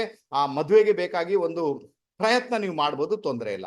ಬಟ್ ರಾಹು ಇರೋದ್ರಿಂದ ಮೋಸ ಕೂಡ ಇದೆ, ಅದರ ಬಗ್ಗೆ ಗಮನ ಕೊಡಿ. ಅಂದ್ರೆ ನೀವು ಯಾವ ಪಾರ್ಟ್ನರ್ ಅನ್ನ ಆರಿಸ್ಕೊಳ್ತೀರಾ ಅವರ ಬ್ಯಾಕ್ ಗ್ರೌಂಡ್ ಅನ್ನ ನೋಡಿ, ಅವ್ರು ಏನಿರ್ತಾರೆ ಅಲ್ವಾ. ಇಲ್ಲಾಂದ್ರೆ ಅವಸರಕ್ಕೆ ಒಳಗಾಗಿ ತುಂಬಾನೇ ಅರ್ಜೆಂಟ್ ಆಗಿ ಅಲ್ವಾ, ಇವತ್ತು ನೋಡಿದ್ರಿ ಮನ್ಸಾಯ್ತು, ನಾಳೆನೆ ಮದುವೆ ಆಯ್ತು, ನಾಡಿದ್ದು ಹನಿಮೂನು, ಮತ್ತೊಂದು ದಿವಸ ಡಿವೋರ್ಸ್ ಆಗುವಂತ ಸಾಧ್ಯತೆಗಳು ಬರ್ಬೋದು. ಅದಕ್ಕೆ ಅವರ ಬ್ಯಾಕ್ ಗ್ರೌಂಡ್ ಅನ್ನು ಚೆಕ್ ಮಾಡಿಕೊಂಡೇ ಮುಂದುವರಿಬೇಕಾದಂತಹ ಅನಿವಾರ್ಯತೆ ನಿಮ್ಮ ಪಾಲಿಗೆ ಅಂತ ಉಂಟು. ಅದು ಕನ್ಯಾ ರಾಶಿಯವರಿಗೆ ಹೇಳ್ತಾ ಇದ್ದೀನಿ. ಓಕೆನಾ. ಆನಂತರ ಗುರು ಯಾರು 4th ಲಾರ್ಡ್, ಮನೆ ಭೂಮಿ ವಿಚಾರಗಳು ಖಂಡಿತ ಇಲ್ಲಿ ಮೇಳೈಸ್ತವೆ, ತುಂಬಾ ಚೆನ್ನಾಗಿರುತ್ತೆ, ಅದೆಲ್ಲ ಪರವಾಗಿಲ್ಲ. ಬಟ್ ಮನೆ ಅಲ್ಲಿ ಮದುವೆ ವಿಚಾರಗಳಲ್ಲಿ ಮಾತ್ರ ಪ್ರಿಕಾಷನ್ ತಗೊಳ್ಬೇಕಾದಂತಹ ಅನಿವಾರ್ಯತೆ ನಿಮ್ಮ ಪಾಲಿಗೆ ಅಂತೂ ಖಂಡಿತ ಉಂಟು. ಓಕೆನಾ. ಸೊ ನೀವು ಏನ್ ಮಾಡ್ಬೋದು, ನಾನು ಕಪ್ಪು ಉದ್ದನ್ನು ಡೊನೇಟ್ ಮಾಡಿ ಅಂತ. ಓಕೆನಾ. ಕನ್ಯಾ ರಾಶಿಯವರು ಮದುವೆಗೆ ಸಂಬಂಧಪಟ್ಟ ವಿಚಾರಗಳಲ್ಲಿ ಪ್ರೊಸೀಡ್ ಆಗ್ತಾ ಇದ್ದೀರಿ ಅಂದಾಗ ಕಪ್ಪು ಉದ್ದನ್ನ ಯಾರಿಗಾದ್ರೂ ನಿಮ್ಮ ಕೈಯಿಂದ ಡೊನೇಟ್ ಮಾಡಿ, ಒಳ್ಳೆ ರಿಸಲ್ಟ್ ಅನ್ನ ನಿಮ್ಮ ಪಾಲಿಗೆ ಕೊಡ್ತಾರೆ. ಅಥವಾ ರಾಹುವಿನ ಐಟಮ್ಸ್ ಇರುತ್ತೆ, ಏನು ತಂಬಾಕು ಇರುತ್ತೆ, ಸಿಗರೇಟ್ ಇರುತ್ತೆ, ಬೀಡಿ ಇರುತ್ತೆ, ಅದನ್ನು ಕೂಡ ನೀವು ಯಾರಾದ್ರೂ ಆ ಬೀಡಿ ಎಳೆಯೋರು ಇರ್ತಾರೆ, ತಂಬಾಕು ಸೇದುವವರು ಇರ್ತಾರೆ, ಅವ್ರಿಗೆ ನೀವು ಡೊನೇಟ್ ಮಾಡಿಬಿಡು, ಅದು ಒಳ್ಳೆ ರಿಸಲ್ಟ್ ಅನ್ನು ಕೊಡುತ್ತೆ. ಅಥವಾ ಯಾರಾದ್ರೂ ಈ ನಮ್ಮ ಮನೆಯಿಂದ ಕಸ ತಗೊಂಡು ಹೋಗೋರು ಬರ್ತಾರಲ್ವಾ, ಓಕೆ, ಅವರಿಗೆ ಕೂಡ ಅಲ್ವಾ, ಅಥವಾ ಮುನ್ಸಿಪಾಲಿಟಿ ಅವರಿಗೆ ಆದ್ರೂ ಕೂಡ ನೀವು ಸ್ವಲ್ಪ ಹಣವನ್ನ ಡೊನೇಟ್ ಮಾಡೋದರಿಂದ ಕೂಡ, ಅವ್ರನ್ನ ಖುಷಿಯಾಗಿ ಇಟ್ಕೊಳ್ಳೋದರಿಂದ ಕೂಡ ರಾಹುನಿಂದ ಬರ್ತಕ್ಕಂಥ ಒಂದಷ್ಟು ತೊಂದರೆಗಳನ್ನ, ಒಂದಷ್ಟು ಸಮಸ್ಯೆಗಳನ್ನ ನೀವು ನಿವಾರಿಸಬಹುದು. ಅಲ್ಲಿಂದ ಒಂದು ಒಳ್ಳೆ ಇಂಪ್ಯಾಕ್ಟ್ ಬರುವ ಸಾಧ್ಯತೆ ತೀರಾ ಜಾಸ್ತಿ ನಮ್ಮ ಕನ್ಯಾ ರಾಶಿಯವರಿಗೆ. ನೀವು ಒಂದು ಡಿಸೆಂಬರ್ ತಿಂಗಳಲ್ಲಿ, ಡಿಸೆಂಬರ್ 2024 ಅಲ್ಲಿ ಈ ಒಂದು ರೆಮಿಡಿಯನ್ನ ಮಾಡಿ ನೋಡಿ. ಬಾಕಿ ವಿಚಾರಗಳು ಪರವಾಗಿಲ್ಲ ಅಂತ ಹೇಳ್ತೇನೆ, ಒಳ್ಳೆ ರಿಸಲ್ಟ್ ನಿಮ್ಮ ಪಾಲಿಗೆ ಇರುತ್ತೆ, ಚಿಂತೆ ಮಾಡುವಂತ ಅಗತ್ಯ ಇಲ್ಲ. ಈ ಒಂದು ಸಣ್ಣ ರೆಮಿಡಿಯನ್ನ ಫಾಲೋ ಮಾಡೋದ್ರಿಂದ ಮದುವೆ ವಿಚಾರದಲ್ಲಿ ಅದು ಯಾವ ರೀತಿ ನೀವು ಮೋಸ ಹೋಗ್ಬೇಕು, ಮೇ ಬಿ ಮೋಸ ಹೋಗಲ್ಲ. ಅಥವಾ ಇದು ವಿಚಾರ ಓಕೆ ಗೊತ್ತಾಯ್ತು. ಇನ್ನು ಕೆಲವರಿಗೆಲ್ಲ ಹೈಯರ್ ಎಜುಕೇಶನ್ ಮಾಡುವಂತದ್ದು ಇರುತ್ತೆ, ಖಂಡಿತ ಅದಕ್ಕೆ ಬೇಕಾಗಿ ಕೂಡ ಪ್ರಯತ್ನ ಮಾಡಿದಾಗ ಹೈಯರ್ ಎಜುಕೇಶನ್ ಮಾಡುವಂತ ಯೋಗ ಭಾಗ್ಯ ಕೂಡ ನಿಮ್ಮ ಪಾಲಿಗೆ ಡೆಫಿನೆಟ್ ಆಗಿ ಕ್ರಿಯೇಟ್ ಆಗುತ್ತೆ. ನೆಕ್ಸ್ಟ್ ಬಂದ್ಬೇಡ ತುಲಾ ರಾಶಿ. ತುಲಾ ರಾಶಿಯವರಿಗೆ ಏನಾಗುತ್ತೆ, ಇಲ್ಲಿ ಬಹಳ ವಿಶೇಷವಾಗಿ ಹೇಳ್ಬೇಕಾದ್ರೆ ತಿಂಗಳಾಧಿಪತಿ ಸೂರ್ಯ 2nd ಹೌಸ್ ಅಲ್ಲಿ ವಿರಾಜಮಾನ ಆಗಿದ್ದಾನೆ. ಓಕೆನಾ. 2nd ಹೌಸ್ 2ನೇ ಮನೆ, ಧನಸ್ಥಾನ, ವಾಣಿಸ್ಥಾನ, ಕುಟುಂಬ ಸ್ಥಾನ. ಆತ ಯಾರು, ಆತ ಬಂದು ನಿಮ್ಮ ಲಾಭಾಧಿಪತಿ. ಓಕೆ, ಲಾಭಾಧಿಪತಿ 2ನೇ ಮನೆಯಲ್ಲಿ. ದುಡ್ಡು ಬೇಕು, ಬರುತ್ತೆ ನಿಮ್ಗೆ, ಪರವಾಗಿಲ್ಲ, ಉಳಿಸ್ಲಿಕ್ಕೆ ಕಷ್ಟ ಡೆಫಿನೆಟ್ ಆಗಿ ಆಗ್ಬೋದು, ಬಟ್ ದುಡ್ಡು ಬರುತ್ತೆ, ತೊಂದರೆ ಇಲ್ಲ. ಅಬಂಡೆಂಟ್ ಆಗಿ ಬರ್ಬೋದು, ದೊಡ್ಡ ಮಟ್ಟಿಗೆ ಭಾಗ್ಯಾಧಿಪತಿಯ ಸಂಯೋಗ ಇದೆ 2ನೇ ಮನೆಯಲ್ಲಿ. ಅಬಂಡೆಂಟ್ ಆಗಿ ದೊಡ್ಡ ಮಟ್ಟಿಗೆ ಬರುವ ಸಾಧ್ಯತೆಗಳು ತೀವ್ರ ಪ್ರಯತ್ನದಿಂದ ಖಂಡಿತ ಸಾಧ್ಯತೆ ಉಂಟು. ಅದು ಕೂಡ ಯಾರಾದ್ರೂ ಹಿರಿಯ ವ್ಯಕ್ತಿಗಳಿಂದ, ಸಮಾಜದಲ್ಲಿರುವ ಧುರೀಣರಿಂದ, ಅಥವಾ ಸಮಾಜ ಸೇವೆ ಮಾಡುವವರಿಂದ, ಅಥವಾ ಆ ಲೆವೆಲ್ ಅಲ್ಲಿ ಇರುವವರಿಂದ, ಅಥವಾ ಗವರ್ಮೆಂಟ್ ಜಾಬ್ ಮಾಡುವವರಿಂದ ಕೂಡ ನಿಮಗೆ ಧನ ಲಾಭ ಆಗುವಂತ ಸಾಧ್ಯತೆ ತೀರಾ ಜಾಸ್ತಿ. ಅಥವಾ ನಿಮ್ಮ ಗವರ್ಮೆಂಟ್ ಜಾಬ್ ಉಂಟು ಅಂತಾದಾಗ ಅಲ್ಲಿಂದ ಕೂಡ ದುಡ್ಡು ಬರ್ಬೋದು, ಬಿಸ್ನೆಸ್ ಇಂದ ಕೂಡ ನಿಮಗೆ ದುಡ್ಡು ಬರ್ಬೋದು, ಅದು ಪರವಾಗಿಲ್ಲ. ಓಕೆನಾ. ಬಟ್ 2ನೇ ಮನೆ ಒಂದು ಮಾರಕ ಸ್ಥಾನ ಆಗಿರುವುದರಿಂದ ನಿಮ್ಮ ಹೆಲ್ತ್ ಬಗ್ಗೆ, ಆರೋಗ್ಯದ ಬಗ್ಗೆ ಗಮನ ಕೊಡಬೇಕು. ನಿಮ್ಮ ಕುಟುಂಬದಲ್ಲಿ ಅಥವಾ ಕುಟುಂಬದ ಸದಸ್ಯರ ಜೊತೆಗೆ ನೀವು ಮಾತಾಡುವಾಗ ಬಹಳ ಗಮನ ಕೊಡಿ. ಅವ್ರ ಜೊತೆಗೆ ಯಾವುದೇ ಕಾರಣಕ್ಕೂ ವಾದ ವಿವಾದಗಳನ್ನ ಮಾಡ್ಲಿಕ್ಕೆ ಹೋಗ್ಬೇಡಿ, ಅನ್ಯಥಾ ಪ್ರಾಬ್ಲಮ್ ಆಗುವ ಸಾಧ್ಯತೆಗಳು ತೀರಾ ಜಾಸ್ತಿ ಆಗದೆ. ಬುಧ ಭಾಗ್ಯಾಧಿಪತಿ ಆದ್ರೂ ಕೂಡ ಆತ ವ್ಯಯಾಧಿಪತಿಯಾಗಿ ಬಂದಿರ್ತಾನೆ. ಕುಟುಂಬದಲ್ಲಿ ನೀವೇನೋ ಮಾತಾಡ್ಲಿಕ್ಕೆ ಹೋಗಿ ಕುಟುಂಬ ಜನರು ನಿಮ್ಮಿಂದ ದೂರ ಆಗ್ಬೋದು, ಅವ್ರಿಗೇನೋ ಬೇಸರ ಆಗ್ಬೋದು, ನಿಮ್ಮನ್ನ ದೂರ ಇಡ್ಬೋದು ಅಂತ ಒಂದು ಪರಿಸ್ಥಿತಿ ಕ್ರಿಯೇಟ್ ಆಗುತ್ತೆ. ದಯವಿಟ್ಟು ಅದನ್ನ ಮಾಡ್ಕೊಳ್ಬೇಡಿ, ನಿಮ್ಮ ಮಾತಿನ ಮೇಲೆ ಗಮನ ಇರಲಿ ಅಂತ ಹೇಳ್ತೇನೆ ನಮ್ಮ ತುಲಾ ರಾಶಿಯವರಿಗೆ. ಆನಂತರ ಸೂರ್ಯ ಏನ್ ಮಾಡ್ತಾನೆ, ನೇರವಾಗಿ 8ನೇ ಮನೆಯನ್ನು ವೀಕ್ಷಣೆ ಮಾಡ್ತಾನೆ. ಅಲ್ಲಿ ಯಾರು ಗುರು ಇದ್ದಾನೆ. ಓಕೆ, 8ನೇ ಮನೆಯನ್ನು ವೀಕ್ಷಣೆ ಮಾಡುದು ಆಕ್ಚುಲಿ ಸೂರ್ಯ 8ನೇ ಮನೆ ಆಕ್ಟಿವೇಟ್ ಆಯ್ತಲ್ವ, ಇದು ಸ್ವಲ್ಪ ಮಟ್ಟಿಗೆ ತೊಂದರೆಯನ್ನ ಕ್ರಿಯೇಟ್ ಮಾಡುವ ಸಾಧ್ಯತೆ ತೀರಾ ಜಾಸ್ತಿ. ಗುರು ಇದ್ದಾನೆ. ಗುರು ಯಾರು, ಈ ಜಾತಕಕ್ಕೆ ತೃತೀಯಾಧಿಪತಿ, ಷಷ್ಠಾಧಿಪತಿ, ಅಂದ್ರೆ ಉಪಚಯ ಸ್ಥಾನದ ಅಧಿಪತಿಯಾಗಿ 8ನೇ ಮನೆಯಲ್ಲಿ ಇದ್ದಾನೆ ಅಂದಾಗ ಮದುವೆ ಆದವರಿಗೆ ಅವರ ಇನ್ಲಾಸ್, ಅವರ ಅತ್ತೆ ಮನೆಯಿಂದ ಸಮಸ್ಯೆಗಳು ಕ್ರಿಯೇಟ್ ಆಗ್ಬಹುದು. ಹೆಂಗಸರಿಗೆ ಆದ್ರೆ, ಅಂದ್ರೆ ಸ್ತ್ರೀಯರಿಗೆ ಗಂಡನ ಮನೆಯಿಂದ, ಗಂಡಸರಿಗೆ ಹೆಂಡತಿ ಮನೆಯಿಂದ ಸಮಸ್ಯೆಗಳು ಕ್ರಿಯೇಟ್ ಆಗ್ಬೋದು. ಅದರಲ್ಲೂ ಕೂಡ ಸ್ತ್ರೀ ಜಾತಕ ಅಂತ ಆದಾಗ ಆ ಗಂಡನ ಮನೆಯಿಂದ ದುಡ್ಡಿಗೆ ಡಿಮಾಂಡ್ ಬರ್ಬೋದು, ದುಡ್ಡು ಬೇಕು, ಇನ್ನೇನು ಬೇಕು, ಪ್ರಾಸ್ಪರಿಟಿ ಬೇಕು, ಅದರ ಬಗ್ಗೆ ಡಿಮಾಂಡ್ ಬರುವಂತ ಸಾಧ್ಯತೆಗಳು ತೀರಾ ಜಾಸ್ತಿ ಇದೆ. ಸ್ವಲ್ಪ ಮಾತಿನ ಮುಖಾಂತರ ಅದನ್ನೆಲ್ಲ ಕಂಟ್ರೋಲ್ ಮಾಡ್ಲಿಕ್ಕೆ ಪ್ರಯತ್ನ ಮಾಡಿ, ತೊಂದರೆ ಇಲ್ಲ ಅಂತ ಹೇಳ್ತೇನೆ. ಅದರ ಜೊತೆಗೆ ಏನಾಗುತ್ತೆ, ಇಲ್ಲಿ ನಿಮ್ಮ ಇನ್ಲಾಸ್ ಯಾರಿದೆ ಅತ್ತೆ ಮನೆಯಲ್ಲಿ ಯಾರಿಗಾದ್ರೂ ಅನಾರೋಗ್ಯ ಕಾಡುವಂತ ಸಾಧ್ಯತೆಗಳು, ಅದು ಕೂಡ ಹಿರಿಯ ವ್ಯಕ್ತಿಗಳು, ಸ್ವಲ್ಪ ದಪ್ಪ ಇರುವಂತ ವ್ಯಕ್ತಿಗಳು, ಸ್ವಲ್ಪ ಜ್ಞಾನ ಇರುವಂತ ವ್ಯಕ್ತಿ, ಅವ್ರಿಗೆ ಅನಾರೋಗ್ಯ ಕಾಡುವಂತ ಸಾಧ್ಯತೆಗಳು ತೀರಾ ಜಾಸ್ತಿ.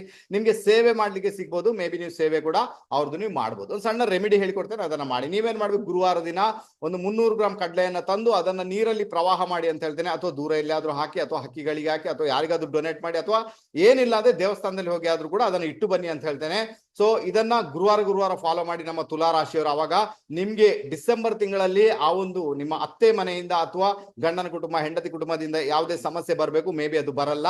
ಆ ಮೂಮೆಂಟ್ ಅಲ್ಲಿ ಅದು ಒಂಥರ ಕ್ಲಿಯರ್ ಆಗಿಬಿಡುತ್ತೆ, ಸಮಸ್ಯೆಯಿಂದ ಮುಕ್ತರಾಗ್ಬಿಡುತ್ತೆ. ಇಲ್ಲ ಸಮಸ್ಯೆ ಬಂದ್ರೆ ದೊಡ್ಡ ಮಟ್ಟಿಗೆನೆ ಬರುತ್ತೆ, ದೊಡ್ಡ ಸಮಸ್ಯೆನೇ ಆಗ್ಬೋದು ನಿಮ್ಗೆ. ಅದು ಹಿರಿಯರ ಪ್ರಾಪರ್ಟಿ ಕೂಡ ಇದೆ, ಆ ಹಿರಿಯರ ಪ್ರಾಪರ್ಟಿಯಲ್ಲಿ ಕೂಡ ಆ ಹಿರಿಯರ ಪ್ರಾಪರ್ಟಿ ಏನ್ ಪ್ರಾಬ್ಲಮ್ ಬರ್ಬೋದು, ಯಾಕಂದ್ರೆ ಅಷ್ಟಮಾಧಿಪತಿ ತೃತೀಯ ಭಾವದಲ್ಲಿದ್ದಾನೆ, ಧನು ರಾಶಿಯಲ್ಲಿದ್ದಾನೆ. ಸೊ ಪ್ರಾಬ್ಲಮ್ ಏನಾಗ್ಬೋದು ಅಲ್ಲಿ, ವಿಶೇಷವಾಗಿ ನಿಮ್ಮ ಡಾಕ್ಯುಮೆಂಟ್ ರೀತಿ ಪ್ರಾಬ್ಲಮ್ ಆಗ್ಬೋದು, ಅಥವಾ ಒಡ ಹುಟ್ಟಿದವರ ಜೊತೆಗೆ ಮತಭೇದಗಳು ಉಂಟಾಗ್ಬೋದು. ಯಾರು ಸ್ತ್ರೀಯರು ಇರ್ತಾರಲ್ವಾ, ಆ ಸ್ತ್ರೀಯರಿಂದಲೇ ಪ್ರಾಬ್ಲಮ್ ಆಗ್ಬೋದು, ಆ ಸ್ತ್ರೀಯರೇ ತೊಂದರೆ ಕ್ರಿಯೇಟ್ ಮಾಡ್ಬೋದು, ಆ ಸ್ತ್ರೀಯರೇ ಇನ್ನೇನೋ ಬೇಕು ನಮ್ಗೆ ಅಂತ ಹಠ ಮಾಡಿ ಕೂತು, ಇಂಥದ್ದೆಲ್ಲ ಸಮಸ್ಯೆಗಳು ಕ್ರಿಯೇಟ್ ಆಗುವಂತದ್ದುಂಟು. ಬಟ್ ನೀವು ಗುರುವಿಗೆ ಬೇಕಾಗಿ ನಾನು ಏನು ಪರಿಹಾರ ಹೇಳಿದ್ದೇನೆ, ಮೇ ಬಿ ಅದನ್ನ ಮಾಡ್ಕೊಳ್ಳಿ ನಮ್ಮ ತುಲಾ ರಾಶಿಯವರು. ಮೇ ಬಿ ನಿಮ್ಗೆ ಬರ್ತಕ್ಕಂಥ ಒಂದಷ್ಟು ತೊಂದರೆಗಳು, ಒಂದಷ್ಟು ಸಮಸ್ಯೆಗಳಿಂದ ಡಿಸೆಂಬರ್ ತಿಂಗಳಲ್ಲಿ ಮುಕ್ತರಾಗ್ಬಿಡ್ತೀರಾ.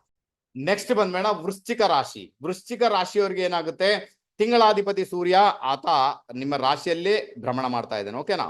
ಸೊ ಆತ ದಶಮಾಧಿಪತಿಯಾಗಿ ಬಂದಿದ್ದಾನೆ. ಹಾಗಾದ್ರೆ ಸ್ವಪ್ರಯತ್ನದಿಂದ ಕಾರ್ಯಕ್ಷೇತ್ರದಲ್ಲಿ ಉನ್ನತ ಮಟ್ಟಕ್ಕೆ ಹೋಗುವಂತ ಯೋಗ ಭಾಗ್ಯ, ಸ್ವಪ್ರಯತ್ನದಿಂದ ಕಾರ್ಯಕ್ಷೇತ್ರದಲ್ಲಿ ಪರಿವರ್ತನೆಗಳನ್ನು ತರುವಂತ ಯೋಗ ಭಾಗ್ಯ, ಸ್ವಪ್ರಯತ್ನದಿಂದ ಕಾರ್ಯಕ್ಷೇತ್ರದಲ್ಲಿ ಹೊಸತನವನ್ನು ಕಂಡುಕೊಳ್ಳುವಂತ ಯೋಗ ಭಾಗ್ಯ. ಅಂದ್ರೆ ಕೆಲಸ ಸಿಕ್ಕಿ ಹೊಸತನ ಕೂಡ ನಿಮ್ಮ ಪಾಲಿಗೆ ಬರ್ಬೋದು, ತುಂಬಾ ಚೆನ್ನಾಗಿ ವರ್ಕ್ ಆಗುತ್ತೆ. ಓಕೆ. ಬಟ್ ಅಲ್ಲಿ ಏನಾಗುತ್ತೆ ಅಂದ್ರೆ ಭಾಗ್ಯಾಧಿಪತಿ ಒಬ್ಬ ಬಂದು ಸೇರ್ಕೊಂಡ್ಬಿಟ್ಟಿದ್ದಾನೆ, ಯಾರು, ಚಂದ್ರ ಬಂದು ಆತ ನಿಮ್ಗೆ ಬಾಧೆಯನ್ನು ಕೊಡ್ತಾನೆ. ಆ ನಂತರ ಆತ ನಿಮ್ಗೆ ಮೆಂಟಲ್ ಡಿಪ್ರೆಸ್ಡ್ ಮಾಡಿ ಬಿಡ್ತಾನೆ. ಇದೊಂದು ತರ ಸಮಸ್ಯೆ ಇರ್ತದೆ. ಅದರಿಂದಾಗಿ ಸೂರ್ಯ ಏನ್ ಮಾಡ್ತಾನೆ, ನೇರವಾಗಿ ಆತ ನಿಮ್ಮ 7th ಹೌಸ್ ಅನ್ನು ವೀಕ್ಷಣೆ ಮಾಡ್ತಾನೆ. ಓಕೆನಾ. ಹೆಲ್ತ್ ರಿಲೇಟೆಡ್ ಪ್ರಾಬ್ಲಮ್ ನಿಮ್ಮನ್ನ ಕಾಡುವಂತ ಸಾಧ್ಯತೆ ತೀರಾ ಜಾಸ್ತಿ. ವಿಪರೀತ ತಲೆ ಸಿಡಿತ ಸರ್, ಏನ್ ಮಾಡ್ಬೇಕು ಗೊತ್ತಲ್ಲ, ಆ ಪರಿಸ್ಥಿತಿ ಉಂಟು ಸರ್, ಗೊತ್ತಾಗ್ತಾ ಇಲ್ಲ. ವಿಪರೀತ ಖರ್ಚು ವೆಚ್ಚಗಳು, ಹಾಸ್ಪಿಟಲೈಸ್ ಆಗುವಂತದ್ದು. ಒಂದು ಕಡೆ ಕಾರ್ಯಕ್ಷೇತ್ರದಲ್ಲಿ ಒಳ್ಳೆ ರಿಸಲ್ಟ್, ಇನ್ನೊಂದು ಕಡೆ ನಿಮ್ಗೆ ಹೆಲ್ತ್ ರಿಲೇಟೆಡ್ ಪ್ರಾಬ್ಲಮ್. ಅದರಲ್ಲೂ ವೃಶ್ಚಿಕ ರಾಶಿಯವರಿಗೆ ಏನಾಗುತ್ತೆ, ತಲೆ ಸಿಡಿತದ ಸಮಸ್ಯೆಗಳೇ ಜಾಸ್ತಿ ಬರುವಂತದ್ದು. ಅವ್ರು ತುಂಬಾನೇ ಡಿಪ್ರೆಸ್ಡ್ ಪರ್ಸನ್ ಯಾವಾಗ ನೋಡಿದ್ರು, ಯಾಕಂದ್ರೆ ವೃಶ್ಚಿಕ ರಾಶಿಗೇನೆ ಚಂದ್ರನಿಂದ ನೀಚ ಫಲ, ಅದಕ್ಕೇನೆ ಡಿಪ್ರೆಸ್ಡ್ ಪರ್ಸನ್ ಅವರೆಲ್ಲ. ಓಕೆ. ಸೊ ಅದಕ್ಕೋಸ್ಕರ ಏನಾಗುತ್ತೆ, ಅವರಿಗೆ ತುಂಬಾನೇ ಅವ್ರು ಡಿಪ್ರೆಸ್ಡ್ ಆಗಿರ್ತಾರೆ. ಡಿಸೆಂಬರ್ ತಿಂಗಳಲ್ಲಿ ಕೂಡ ಸೂರ್ಯನ ಜೊತೆಗೆ ಚಂದ್ರನ ಇರುವುದರಿಂದ ಡಿಪ್ರೆಸ್ಡ್ ಆಗಿಯೇ ಇರ್ತಾರೆ ಅವರು. ಅದು ಕೂಡ ಡಿಸೆಂಬರ್ 15ನೇ ತಾರೀಕಿನವರೆಗೆ ವಿಶೇಷ, ನಂತರ ಪರವಾಗಿಲ್ಲ. ಆನಂತರ ಸೂರ್ಯ ನೇರವಾಗಿ 7th ಹೌಸ್ ಅನ್ನು ನೋಡುವುದರಿಂದ ಯೋಗ್ಯ ವಯಸ್ಕರಿಗೆ ಮದುವೆಯ ಒಂದು ಯೋಗ ಭಾಗ್ಯ ಕ್ರಿಯೇಟ್ ಅಂತೂ ಆಗುತ್ತೆ, ಅಥವಾ ಕುಟುಂಬದಲ್ಲಿ ಅದರ ಮಾತುಕತೆ ನಡೆಯುತ್ತೆ, ಅಥವಾ ಹುಡುಗ ಅಥವಾ ಹುಡುಗಿ ಕುಟುಂಬದಿಂದಲೇ ಬರುವ ಸಾಧ್ಯತೆಗಳು ತೀರಾ ಜಾಸ್ತಿ ಆಗಿರುತ್ತೆ. ಅದೆಲ್ಲ ಒಂದು ಇಂಪ್ಯಾಕ್ಟ್ ಅಂತೂ ಡೆಫಿನೆಟ್ ಆಗಿರುತ್ತೆ. ಇನ್ನು ಕೆಲವರೆಲ್ಲ ಏನ್ ಮಾಡ್ತಾರೆ, ಪ್ರೀತಿ ಮಾಡಿ ಮದುವೆ ಆಗುವವರು, ಇಷ್ಟಪಟ್ಟು ಮದುವೆ ಆಗುವವರು, ಸ್ನೇಹಿತರನ್ನೇ ಮದುವೆ ಆಗುವವರು, ಕಾಲೇಜಿನ ದೋಸ್ತಿ ಯಾರು ಇರ್ತಾರೆ ಅವರನ್ನೇ ಮದುವೆ ಆಗುವವರು, ಇಂಥವ್ರು ಕೂಡ ಇರ್ತಾರೆ. ಯಾಕಂದ್ರೆ ಇಲ್ಲಿ ಗುರು ಯಾರಿರ್ತಾನೆ, ಪಂಚಮಾಧಿಪತಿಯಾಗಿ ಬಂದಿದ್ದಾನೆ. ಓಕೆ. ಪಂಚಮ ಸ್ಥಾನದಲ್ಲಿ ಯಾರಿದ್ದಾರೆ, ಪಂಚಮ ಸ್ಥಾನದಲ್ಲಿ ರಾಹು ಇದ್ದಾನೆ. ಹಾಗಾದ್ರೆ ನಿಮ್ಮ ಪ್ರೀತಿ ಪ್ರೇಮದ ವಿಚಾರದಲ್ಲಿ ಮೋಸ, ಸ್ನೇಹಿತರಿಂದ ಮೋಸ, ಮೇ ಬಿ ನಿಮ್ಮ ಗುರು ವಕ್ರಿಯಾಗಿರುವುದರಿಂದ ನೀವು ಹಠ ಅಂತೂ ಮಾಡ್ತೀರಾ, ಇಲ್ಲ ನಾನು ಅವಳನ್ನೇ ಮದುವೆ ಆಗ್ತೇನೆ, ಇಲ್ಲ ನಾನು ಇವನನ್ನೇ ಮದುವೆ, ನಂಗೆ ಆಗ್ಲೇಬೇಕು, ನಾನು ಬಿಡುವುದಿಲ್ಲ. ಬಟ್ ಮುಂದೆ ಹೋಗಿ ನಿಮ್ಗೆ ಅದು ಮೋಸ, ಮುಂದೆ ಹೋಗಿ ನಿಮ್ಗೆ ಅದು ತೊಂದರೆಗಳನ್ನ ಕ್ರಿಯೇಟ್ ಮಾಡುವ ಸಾಧ್ಯತೆಗಳು ತೀರಾ ಜಾಸ್ತಿ. Be careful. ಓಕೆನಾ. ನಮ್ಮ ವೃಶ್ಚಿಕ ರಾಶಿಯವರು ಡಿಸೆಂಬರ್ ತಿಂಗಳಲ್ಲಿ ಮದುವೆ ವಿಚಾರದಲ್ಲಿ ಪ್ರೊಸೀಡ್ ಆಗ್ಬೇಕಾದ್ರೆ, ಬಿಸ್ನೆಸ್ ವಿಚಾರದಲ್ಲಿ ಕೂಡ, ವಿದೇಶ ಪ್ರಯಾಣ ಮಾಡುವ ವಿಚಾರದಲ್ಲಿ ಕೂಡ, ಹೆಲ್ತ್ ವಿಚಾರದಲ್ಲಿ ಕೂಡ ಬಹಳ ಜಾಗರೂಕರಾಗಿರು. ಇಲ್ಲ ಎಲ್ಲೊಂದ್ ಕಡೆ ಮೋಸ ಆಗುವಂತಹ ಸಾಧ್ಯತೆಗಳು. ಅದರ ಕೂಡ ಪಂಚಮದಲ್ಲಿ ರಾಹು ಇರುವುದರಿಂದ ನೀವು ಇಷ್ಟಪಟ್ಟವರೇ, ಅಥವಾ ನಿಮ್ ಜೊತೆ ಯಾರಿದ್ದಾರೆ ಅವರೇ, ಅಥವಾ ನಿಮ್ಮ ಸ್ನೇಹಿತರೇ ನಿಮ್ಗೆ ಮೋಸ ಮಾಡಬಲ್ಲರು ಅಂತ ಒಂದು ಇಂಡಿಕೇಶನ್ ಅಂತೂ 100% ಇದೆ. ಅದರ ಬಗ್ಗೆ ಗಮನ ಕೊಡಿ. ನಾನು ಹೇಳ್ತೀನಿ, ಇಲ್ಲಿ ಡಿಪ್ರೆಸ್ಡ್ ಆಗುವಂತ ಸಾಧ್ಯತೆ ಉಂಟಲ್ವಾ, ಚಂದ್ರನಿಗೆ ಪರಿಹಾರ ಮಾಡಿ. ಏನ್ ಮಾಡ್ಬೇಕು, ಸೋಮವಾರ ದಿವಸ 2 ಕಿಲೋಗಿಂತ ಜಾಸ್ತಿ ಬಿಳಿ ಅಕ್ಕಿಯನ್ನ ಯಾವ್ದಾದ್ರು ದೇವಸ್ಥಾನಕ್ಕೆ, ಟೆಂಪಲ್ಗೆ ಡೊನೇಟ್ ಮಾಡಿ, ಅಥವಾ ಯಾರಿಗಾದ್ರೂ ಕೊಟ್ಟು ಬಿಡಿ. ಓಕೆ. ಸೊ ಇದರ ಮುಖಾಂತರ ಚಂದ್ರನ ಒಂದು ಬ್ಯಾಡ್ ಇಂಪ್ಯಾಕ್ಟ್ ದೂರ ಆಗುತ್ತೆ. ವಾರಕ್ಕೆ 1 ಬಾರಿ 4 ವಾರ ಮಾಡ್ಕೊಳ್ಳಿ. ಆವಾಗ ವೃಶ್ಚಿಕ ರಾಶಿಯವರಿಗೆ ಚಂದ್ರನ ಒಂದು ಬ್ಯಾಡ್ ಇಂಪ್ಯಾಕ್ಟ್ ದೂರ ಆದಾಗ ಏನಾಗುತ್ತೆ, ಯೋಚನೆ ಮಾಡುವ ಶಕ್ತಿ ಏನುಂಟು ಅದು ವಿಶೇಷ ರೀತಿಯಲ್ಲಿ ಬಲಯುತಗೊಳ್ಳುತ್ತೆ, ಶಕ್ತಿಯುತ. ಅವಾಗ ನೀವು ಯೋಚನೆ ಮಾಡ್ತೀರಾ, ಅವಾಗ ನಿಮ್ಗೆ ಗೊತ್ತಾಗುತ್ತೆ, ಬೇಡ ಇದು ಲವ್ ಮ್ಯಾರೇಜ್, ಮನೆಯವರೆಲ್ಲ ಅಪೋಸ್ ಮಾಡ್ತಾ ಇದ್ದಾರೆ, ತೊಂದರೆ ಆಗುತ್ತೆ ಅಲ್ವಾ, ಯಾವುದೇ ಒಂದು ವಿಚಾರ. ಓಕೆನಾ, ಗೊತ್ತಾಯ್ತು ನಿಮ್ಗೆ. ಬಿಸ್ನೆಸ್ ಕೂಡ ಇರ್ಬೋದು, ಪಾರ್ಟ್ನರ್ಶಿಪ್ ಬಿಸ್ನೆಸ್ ಇರ್ಬೋದು, ಟ್ರಾವೆಲಿಂಗ್ ಇರ್ಬೋದು, ಏನೋ ಒಂದು ವಿಚಾರದಲ್ಲಿ ಮೋಸ ಹೋಗುವುದನ್ನ ತಪ್ಪಿಸ್ಲಿಕ್ಕೆ ನಿಮ್ಮಿಂದ ಡೆಫಿನೆಟ್ ಆಗಿ ಸಾಧ್ಯತೆ ಉಂಟು. ಸೊ ಈ ಒಂದು ಸಣ್ಣ ಟೆಕ್ನಿಕ್ ಅನ್ನ ಫಾಲೋ ಮಾಡಿ ನೋಡಿ, ನಮ್ಮ ವೃಶ್ಚಿಕ ರಾಶಿಯವರು ಡಿಸೆಂಬರ್ ತಿಂಗಳಲ್ಲಿ ಬರ್ತಕ್ಕಂಥ ಸಮಸ್ಯೆಗಳಿಂದ ಮುಕ್ತರಾಗ್ಬಿಡ್ತೀರಾ. ನೆಕ್ಸ್ಟ್ ಬಂದ್ಮೇಣ ಧನುರ್ ರಾಶಿ. ಧನುರ್ ರಾಶಿಯವರಿಗೆ ತಿಂಗಳಾಧಿಪತಿ ಸೂರ್ಯ. ಓಕೆನಾ, ತಿಂಗಳಾಧಿಪತಿ ಸೂರ್ಯ ಯಾರು ಈ ಜಾತಕಕ್ಕೆ? ಭಾಗ್ಯಾಧಿಪತಿ ಆತ. ತಿಂಗಳಾಧಿಪತಿ ಸೂರ್ಯನೇ ಭಾಗ್ಯಾಧಿಪತಿ, ವ್ಯಯಸ್ಥಾನದಲ್ಲಿದ್ದಾನೆ. ಒಳ್ಳೆ ಲಕ್ಷಣ ಅಲ್ಲ ಅಂದ್ಕೊಂಡು. ಸೊ ಇದರ ಮುಖಾಂತರ ಏನಾಗುತ್ತೆ, ಒಂದು ಇಂಡಿಕೇಶನ್ ಏನಿದೆ, ಭಾಗ್ಯಾಧಿಪತಿ ವ್ಯಯಸ್ಥಾನದಲ್ಲಿರುವುದರಿಂದ ನಿಮ್ಮ ಭಾಗ್ಯ ವಿದೇಶದಲ್ಲಿ ವರ್ಕೌಟ್ ಆಗ್ಬೋದು. ವಿದೇಶಕ್ಕೆ ಹೋಗೋದರಿಂದ ಭಾಗ್ಯ, ವಿದೇಶ ಆಗಮನದಿಂದ ಭಾಗ್ಯ, ವಿದೇಶದಲ್ಲಿ ಇರುವ ವ್ಯಕ್ತಿಗಳಿಂದ ಭಾಗ್ಯ, ಅವರಿಂದ ನಿಮ್ಗೇನು ಸಪೋರ್ಟ್, ಅದು ಆಗುವ ಸಾಧ್ಯತೆಗಳುಂಟು. ಎರಡನೇ ಚಾನ್ಸಸ್ ಏನಿರುತ್ತೆ, ಭಾಗ್ಯಾಧಿಪತಿ ವ್ಯಯಸ್ಥಾನದಲ್ಲಿ ತಂದೆಯ ಪ್ರಾಪರ್ಟಿಯಿಂದ ಭಾಗ್ಯ, ತಂದೆ ಏನ್ ಮಾಡಿರ್ತೀವಿ ಕೂಡ, ಅವರ ಹಣನೂ ಇರ್ಬೋದು, ಪ್ರಾಪರ್ಟಿ ಏನ್ ಕೂಡ, ಅದರಿಂದ ಭಾಗ್ಯ ಉಂಟಾಗುವ ಸಾಧ್ಯತೆಗಳು ತೀರಾ ಜಾಸ್ತಿ ಇದೆ. ಬಟ್ ನಾರ್ಮಲ್ ಆಗಿ ನೋಡ್ಲಿಕ್ಕೆ ಹೋದ್ರೆ 12ನೇ ಮನೆ ಸೂರ್ಯ ಆಕ್ಚುಲಿ ಒಳ್ಳೆ ಫಲ ಅಲ್ಲ. ಅನಾರೋಗ್ಯ, ಹೆಲ್ತ್ ರಿಲೇಟೆಡ್ ಪ್ರಾಬ್ಲಮ್ ಕ್ರಿಯೇಟ್ ಆಗುತ್ತೆ. ಕಾಲಿಗೆ ಸಂಬಂಧಪಟ್ಟಂತ ತೊಂದರೆಗಳು ನಿಮ್ಗೆ ಕಾಡುವಂತ ಸಾಧ್ಯತೆಗಳು ತೀರಾ ಜಾಸ್ತಿ. 12,000 ಅದು ಕಾಲು. ಅದರ ವೃಶ್ಚಿಕ ರಾಶಿನೇ ಹೇಳ್ಬೇಕಾದ್ರೆ ಪ್ರೈವೇಟ್ ಪಾರ್ಟ್ಸ್. ಹಾಗಾದ್ರೆ ಎಲ್ಲೊಂದ್ ಕಡೆ ಸೆಕ್ಷುವಲಿ ರೀತಿಯಲ್ಲಿ ತೊಂದರೆಗಳಾಗುವಂಥದ್ದು, ನರ ದೌರ್ಬಲ್ಯ ಬರುವಂಥದ್ದು, ಬೆಡ್ರೂಮ್ ಲೈಫಲ್ಲಿ ತೊಂದರೆ ಆಗುವಂಥದ್ದು, ಟ್ರಾವೆಲಿಂಗ್ ಮಾಡುವಾಗ ತೊಂದರೆ ಆಗುವಂಥದ್ದು, ಯಾವುದೋ ಒಂದು ರೂಪದಲ್ಲಿ ಬರುವ ಸಾಧ್ಯತೆಗಳಂತೂ ಖಂಡಿತ ನಿಮ್ಮ ಪಾಲಿಗಂತೂ ಇದೆ. ಇದರ ಬಗ್ಗೆ ಗಮನ ಕೊಡಬೇಕಾದಂತ ಅನಿವಾರ್ಯತೆ ನಿಮ್ಮ ಪಾಲಿಗೆ. ಅಲ್ಲಿ ಜೊತೆಗೆ ಚಂದ್ರ ಕೂಡ ಇದ್ದಾನೆ, ಅಷ್ಟಮಾಧಿಪತಿಯಾಗಿ ಬಂದ, ಅಂದ್ರೆ ಪ್ರಾಬ್ಲಮ್ ಜಾಸ್ತಿನೇ ಆಗ್ಬೋದಂತ ಅಲ್ವಾ, ಆ ಸಮಸ್ಯೆ ಕ್ರಿಯೇಟ್ ಆಗ್ಬೋದು. ಭಾಗ್ಯಾಧಿಪತಿ ಜೊತೆಗೆ ಅಷ್ಟಮಾಧಿಪತಿ ಬಂದ್ರೆ ಏನಾಗುತ್ತೆ, ತಂದೆಗೆ ಪೀಡೆ, ನಿಮ್ಗೂ ಕೂಡ ಪೀಡೆ, ಬೆಡ್ರೂಮ್ ಲೈಫ್ ಅಲ್ಲಿ ಪೀಡೆ, ರಿಲ್ಯಾಕ್ಸೇಷನ್ ಆಗಲ್ಲ, ಮೆಡಿಟೇಷನ್ ಮಾಡಲಿಕ್ಕೆ ಕೆಲವೊಮ್ಮೆ ಬಿಡುವುದಿಲ್ಲ, ಒಳ್ಳೆ ನಿದ್ದೆ ಬರಲ್ಲ, ನಿದ್ದೆಗೆ ತೊಂದರೆ, ಈ ಪರಿಸ್ಥಿತಿ ಎಲ್ಲ ಕ್ರಿಯೇಟ್ ಆಗುವಂತ ಸಾಧ್ಯತೆಗಳು ಇದ್ದೇ ಇದೆ. ನಾನು ಸಾಧ್ಯತೆಗಳನ್ನ ಹೇಳ್ತಾ ಇದ್ದೆ. ಯಾಕಂದ್ರೆ ನಿಮ್ಮ ಜಾತಕನೇ ಫೈನಲ್ ತಾನೇ. ನಿಮ್ಮ ಜಾತಕ ಅಂದ್ರೆ ನಿಮ್ಮ ಧನು ಲಗ್ನ ಅಥವಾ ಧನು ರಾಶಿಯ ಚಾರ್ಟ್ ಅಲ್ಲಿ, ನಿಮ್ಮ ನೆಟಲ್ ಚಾರ್ಟ್ ಅಲ್ಲಿ ಸೂರ್ಯನ ಪೊಸಿಷನ್ ಏನಿದೆ ಅಲ್ಲಿಂದ ಡಿಪೆಂಡ್ ಆಗುತ್ತೆ ಡಿಸೆಂಬರ್ ತಿಂಗಳು ಹೇಗೆ ಅಂತ. ನಾನು ಗೋಚಾರದ ಮುಖಾಂತರ ಹೇಳ್ತಾ ಇದ್ದೇನೆ, ಇದು ಆಗದೆ ಕೂಡ ಹೋಗ್ಬೋದು, ವಿಷಯ ಬೇರೆ. ಆನಂತರ ಸೂರ್ಯ ಏನ್ ಮಾಡ್ತಾನೆ, ನೇರವಾಗಿ 6ನೇ ಮನೆಯನ್ನು ವೀಕ್ಷಣೆ ಮಾಡ್ತಾನೆ. 6ನೇ ಮನೆ ಅಧಿಪತಿ ನಿಮ್ಮ ರಾಶಿಯಲ್ಲಿ ಚಂದ್ರನ ಜೊತೆಗೆ ಸೇರ್ಕೊಂಡಿದ್ದಾನೆ. ಹೆಲ್ತ್, ಇಲ್ಲಿ ಕೂಡ ಆರೋಗ್ಯನೇ ಬರುವಂತದ್ದು. Chandra related to kidney, Chandra related to ಮೂತ್ರಕೋಶಗಳು ಅಲ್ವಾ, ಸಾರಿ ಶುಕ್ರ ಮತ್ತೆ ಚಂದ್ರ ಇಬ್ರು ಕೂಡ, ಶುಕ್ರ ಬಂದು ರಿಲೇಟೆಡ್ ಟು ಕಿಡ್ನಿ, ಚಂದ್ರ ಮತ್ತೆ ಶುಕ್ರ ಇಬ್ರು ಕೂಡ ಯುರಿನರಿ ಟ್ರ್ಯಾಕ್. ಹಾಗಾಗಿ ಅಲ್ಲಿ ಸಮಸ್ಯೆಗಳು ಉಂಟಾಗ್ಬೋದು, ಪ್ರೈವೇಟ್ ಪಾರ್ಟ್ಸ್ ಅಲ್ಲಿ ಸಮಸ್ಯೆಗಳು ಉಂಟಾಗ್ಬೋದು, ಅನಾರೋಗ್ಯ ಬರ್ಬೋದು, ಕೆಲವೊಂದು ಬಾರಿ ಶುಗರ್ ಬರ್ಬೋದು, ಶುಗರ್ ಜಾಸ್ತಿಯಾಗಿ ಕಿಡ್ನಿಗೂ ತೊಂದರೆ ಆಗ್ಬೋದು. ಆ ಒಂದು ಸಾಧ್ಯತೆಗಳು ಜಾತಕದಲ್ಲಿ ಕಂಡು ಬರ್ತಾ ಉಂಟು ನಮ್ಮ ಧನುರ್ ರಾಶಿಯವರ ಜಾತಕದಲ್ಲಿ. ನೀವು ಬಹಳ ಜಾಗ್ರತೆ ಮಾಡ್ಬೇಕಪ್ಪ ಅಲ್ವಾ, ಅರ್ಥ ಆಯ್ತಾ? ಈಗ ನೀವು ವಿದೇಶಕ್ಕೆ ಹೋಗ್ತಾ ಇದ್ದೀರಿ, ದೂರ ಹೋಗ್ತಾ, ಅದು ಪರವಾಗಿಲ್ಲ, ಹೋಗಿ ನೀವು. ಓಕೆ, ಆರೋಗ್ಯದ ಬಗ್ಗೆ ಮಾತ್ರ ತುಂಬಾ ಗಮನ ಕೊಡಿ. ನಿಮ್ಗೆ ಹೆಲ್ತ್ ರಿಲೇಟೆಡ್ ಯಾರು ಪ್ರಾಬ್ಲಮ್ ಕ್ರಿಯೇಟ್ ಮಾಡ್ತಾರೆ, ಯಾಕಂದ್ರೆ ಈ ಜಾತಕಕ್ಕೆ ಶುಕ್ರ ಯಾರಿದ್ದಾನೆ, ಶುಕ್ರ ಬಂದು ಈ ಜಾತಕಕ್ಕೆ ಉಪಚಯ ಸ್ಥಾನದ ಅಧಿಪತಿ, 6ನೇ ಮನೆ ಮತ್ತು 11ನೇ ಮನೆ ಅಧಿಪತಿ ಆತ. ನಿಮ್ಮನ್ನ ತುಂಬಾನೇ ಆತ ಎಕ್ಸಾಸ್ಟ್ ಮಾಡಿ ಬಿಡ್ತಾನೆ, ನಿಮ್ಮನ್ನ ಆಯಾಸಗೊಳ್ಳುವಂತೆ ಮಾಡ್ತಾನೆ. ಆ ಪರಿಸ್ಥಿತಿ ಉಂಟು ಆತ. ಅದು ಕೂಡ ರಾಶಿಯಲ್ಲೇ ಭ್ರಮಣ ಮಾಡ್ತಾ ಇದ್ದಾನೆ. ಶುಕ್ರನಿಗೆ ಪರಿಹಾರ ಮಾಡಿ, ಆನಂತರ ಸೂರ್ಯನಿಗೆ ಪರಿಹಾರ ಮಾಡಿ. ಓಕೆ, ಇಬ್ಬರಿಗೂ ಪರಿಹಾರ ಮಾಡಿದಾಗ ಮೇ ಬಿ ಅಲ್ಲಿಂದ ಬರ್ತಕ್ಕಂಥ ತೊಂದರೆಗಳಿಂದ ನೀವು ಮುಕ್ತರಾಗ್ಬೋದು. ಓಕೆ, ಸೊ ಶುಕ್ರನಿಗೆ ಏನ್ ಪರಿಹಾರ ಮಾಡ್ತೀರಾ? ನಾನು ಹೇಳ್ತೀನಿ, ಬಿಳಿ ಅವರೆ ನಿಮ್ಗೆ ಅಂಗಡಿಯಲ್ಲಿ ಆರಾಮಾಗಿ ಸಿಗುತ್ತೆ, ತೊಂದರೆ ಇಲ್ಲ. ಅದನ್ನ ತಂದು ಮನೆಯಲ್ಲಿ ಇಟ್ಕೊಳ್ಳಿ. ನಾನು ಹೇಳ್ತೀನಿ, ಡಿಸೆಂಬರ್ ತಿಂಗಳು ಪೂರ್ತಿ ಒಂದು ಮುಷ್ಟಿ ಬಿಳಿ ಅವರನ್ನು ಇಟ್ಕೊಂಡು ಇಡೀ ದೇಹಕ್ಕೆ 7 ಸುತ್ತು ನಿವಾಳಿಸಿದ್ರೆ ಅದನ್ನ ಹೊರಗೆ ಹಾಕಿ. ಈಗ ಅಲ್ಲಿ ಏನಾಗುತ್ತೆ, ಶುಕ್ರ 28 ಡಿಗ್ರಿಯಲ್ಲಿ ಹೋಗಿದ್ದಾನೆ, ಇನ್ನು 2-3 ದಿವಸದಲ್ಲಿ ಆತ ಏನ್ ಮಾಡ್ತಾನೆ, ಮಕರ ರಾಶಿಗೆ ಹೋಗಿ ಬಿಡ್ತಾನೆ, ಅದು ವಿಷಯ ಬೇರೆ. ಓಕೆ, ಆದ್ರೂ ಕೂಡ ನೀವು ಇದನ್ನ ಮಾಡ್ಬೇಕಾಗುತ್ತೆ. ಅಲ್ಲಿ ಹೋದ್ರೂ ಕೂಡ ನಿಮ್ಗೆ ಅದು ಬರ್ಕತ್ತಂತೂ ಖಂಡಿತ ಅಲ್ಲ. ಆತ ಶುಕ್ರ ಎಲ್ಲೊಂದ್ ಕಡೆ 2ನೇ ಮನೆಗೆ ಹೋದ, ಅಲ್ಲಿ ಮಕರ ರಾಶಿ ಇದೆ, ಅಲ್ಲಿ ಮತ್ತೆ ಅಷ್ಟು ಸಫರ್ ಆಗ್ತಾನೆ ಆತ. ಅದಕ್ಕೋಸ್ಕರ ನಾನು ಹೇಳ್ತೀನಿ, ಬಿಳಿ ಅವರೇ ಒಂದು ಮುಷ್ಟಿ ಬಿಳಿ ಅವರನ್ನ ಇಡೀ ದೇಹಕ್ಕೆ 7 ಸುತ್ತು ನಿವಾಳಿಸಿ ಅದನ್ನ ಹೊರಗೆ ಹಾಕಿ. ವಾರದಲ್ಲಿ 3-4 ದಿನ ಮಾಡ್ಕೊಳ್ಳಿ ಅಂತ ಹೇಳ್ತೇನೆ. ಡಿಸೆಂಬರ್ ಪೂರ್ತಿ ಮಾಡ್ಕೊಳ್ಳಿ. ಮೇ ಬಿ ನಿಮ್ಗೆ ಎಲ್ಲೊಂದ್ ಕಡೆ ಯುರಿನರಿ ಟ್ರ್ಯಾಕ್ಗೆ ಬರತಕ್ಕಂಥ ಸಮಸ್ಯೆಗಳಿಂದ ನೀವು ಮುಕ್ತರಾಗ್ಬೋದು.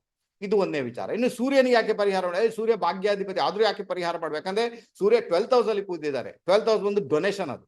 ಹಾಗಾದ್ರೆ ನೀವು ಯಾವಾಗ ನುಚ್ಚು ಅಂತ ಬರುತ್ತೆ, ಅದು ಗೋಧಿ, ಎರಡು ಕೂಡ, ಅದನ್ನ ಡೊನೇಟ್ ಮಾಡಿ ಅಂತ ಹೇಳ್ತೇನೆ. ವಾರದಲ್ಲಿ 1 ದಿನ ಅದನ್ನು ಡೊನೇಟ್ ಮಾಡಿ, ಯಾರಿಗಾದ್ರೂ ಮಾಡಿ ನಿಮ್ಮ ಕೈಯಿಂದ. ಆವಾಗ ಸೂರ್ಯನಿಂದ ಬರ್ತಕ್ಕಂಥ ಸಮಸ್ಯೆಗಳು ಡೌನ್ ಆಗುತ್ತೆ. ಆವಾಗ ನಿಮಗೆ ಹೆಲ್ತ್ ರಿಲೇಟೆಡ್ ಪ್ರಾಬ್ಲಮ್ ಏನ್ ಬರಬೇಕು, ವಿಪರೀತ ಖರ್ಚು ವೆಚ್ಚಗಳು ಏನ್ ಬರಬೇಕು, ಹಾಸ್ಪಿಟಲೈಸ್ ಏನ್ ಆಗ್ಬೇಕು, ನೀವು ಅದರಲ್ಲಿ ನಿಮ್ಗೆ ಮುಕ್ತಿ ಸಿಗುವಂತ ಸಾಧ್ಯತೆಗಳು ತೀರಾ ಜಾಸ್ತಿ. ಒಂದು ಸಿಂಪಲ್ ರೆಮಿಡೀಸ್ ಅನ್ನ ಮಾಡಿ ನೋಡಿ ಅಂತ ಹೇಳ್ತೇನೆ.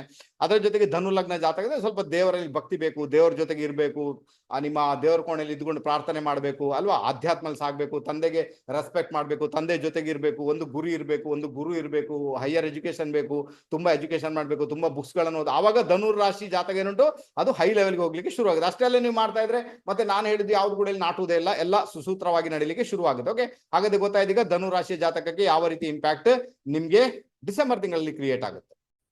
ನೆಕ್ಸ್ಟ್ ಬಂದ್ ಮೇಡಮ್ ಮಕರ ರಾಶಿಯವರಿಗೆ ತಿಂಗಳಾಧಿಪತಿ, ಡಿಸೆಂಬರ್ ತಿಂಗಳಾಧಿಪತಿ ಎಲ್ಲಿದ್ದಾನೆ, ಲಾಭ ಸ್ಥಾನದಲ್ಲಿದ್ದಾನೆ. ಆತ ಯಾರು, ಅಷ್ಟಮಾಧಿಪತಿ. ಓಕೆ, ಆತ ಅಷ್ಟಮಾಧಿಪತಿಯಾಗಿ ಬಂದಿದ್ದಾನೆ. ಆಕ್ಚುಲಿ ಒಳ್ಳೆ ಲಕ್ಷಣ ಅಲ್ಲ, ಅಷ್ಟಮಾಧಿಪತಿಯಾಗಿ ಲಾಭ ಸ್ಥಾನದಲ್ಲಿ ಒಳ್ಳೆ ಲಕ್ಷಣ. ಇಲ್ಲಿಂದ ಏನಾಗುತ್ತೆ, ಹಿರಿಯರಿಂದ ಬರ್ತಕ್ಕಂಥ ಪ್ರಾಪರ್ಟಿ ವಿಚಾರದಲ್ಲಿ ಸಮಸ್ಯೆಗಳಾಗುವಂಥದ್ದು, ಅಥವಾ ನಿಮ್ಮ ಇನ್ಲಾಸ್ ಯಾರಿದ್ದಾರೆ ಅಲ್ಲಿಂದ ತೊಂದರೆಗಳಾಗುವಂಥದ್ದು, ಅಲ್ಲಿ ಅದ್ರ ಜೊತೆಗೆ ಏನಾಗುತ್ತೆ ನಿಮ್ಗೆ ಎಲ್ಲೊಂದ್ ಕಡೆ ಲಾಭ ಬರ್ಬೇಕು ಅದರಲ್ಲಿ ತೊಂದರೆ ಆಗುವಂಥದ್ದು, ಅಲ್ಲಿ ಪೀಡೆ ನಿಮ್ಮನ್ನ ಕಾಡೋಕೆ ಶುರು ಆಗುತ್ತೆ,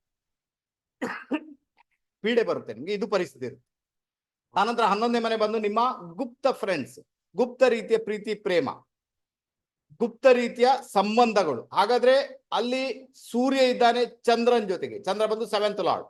ಹಾಗಾದ್ರೆ ಯಾರ ಜೊತೆಗೂ ಪಾರ್ಟ್ನರ್ಶಿಪ್ ಅಲ್ಲಿ ಇದ್ದೀರಾ, ಗುಪ್ತ ರೀತಿಯಲ್ಲಿ ಇದ್ದೀರಾ, ಗುಪ್ತ ರೀತಿ ಎಲ್ಲೊಂದ್ ಕಡೆ ಅಂತ ಒಂದು ಪಾರ್ಟ್ನರ್ಶಿಪ್ ಅನ್ನು ಬೆಳೆಸ್ಕೊಂಡಿದ್ದೀರಾ, ಮೇ ಬಿ ಅದು ನಿಮ್ಮಿಂದ ದೂರ ಆಗುವಂಥದ್ದು, ಅಥವಾ ನೀವೇ ಅದನ್ನು ಡ್ರಾಪ್ ಮಾಡುವಂಥದ್ದು. ಈ ಯಾವುದು ಬೇಡ, ಇದೆಲ್ಲ ಸಮಸ್ಯೆ ಅಲ್ವಾ, ಅಥವಾ ಅದರ ಒಂದು ವಿಚಾರಗಳ ನೀವು ದೂರ ಮಾಡುವಂಥದ್ದು, ಬೇಕಾಗಿಲ್ಲ ನಿಮ್ಮಷ್ಟಕ್ಕೆ ನೀವು ಇರುವಂಥದ್ದು, ಅದು ಅವರೇ ನಿಮ್ಮಿಂದ ದೂರ ಹೋಗುವಂಥದ್ದು. ಈ ಒಂದು ಸಾಧ್ಯತೆಗಳು ಮಕರ ರಾಶಿಯವರಿಗೆ ಡಿಸೆಂಬರ್ ತಿಂಗಳಲ್ಲಿ ಉಂಟಾಗ್ಬೋದು.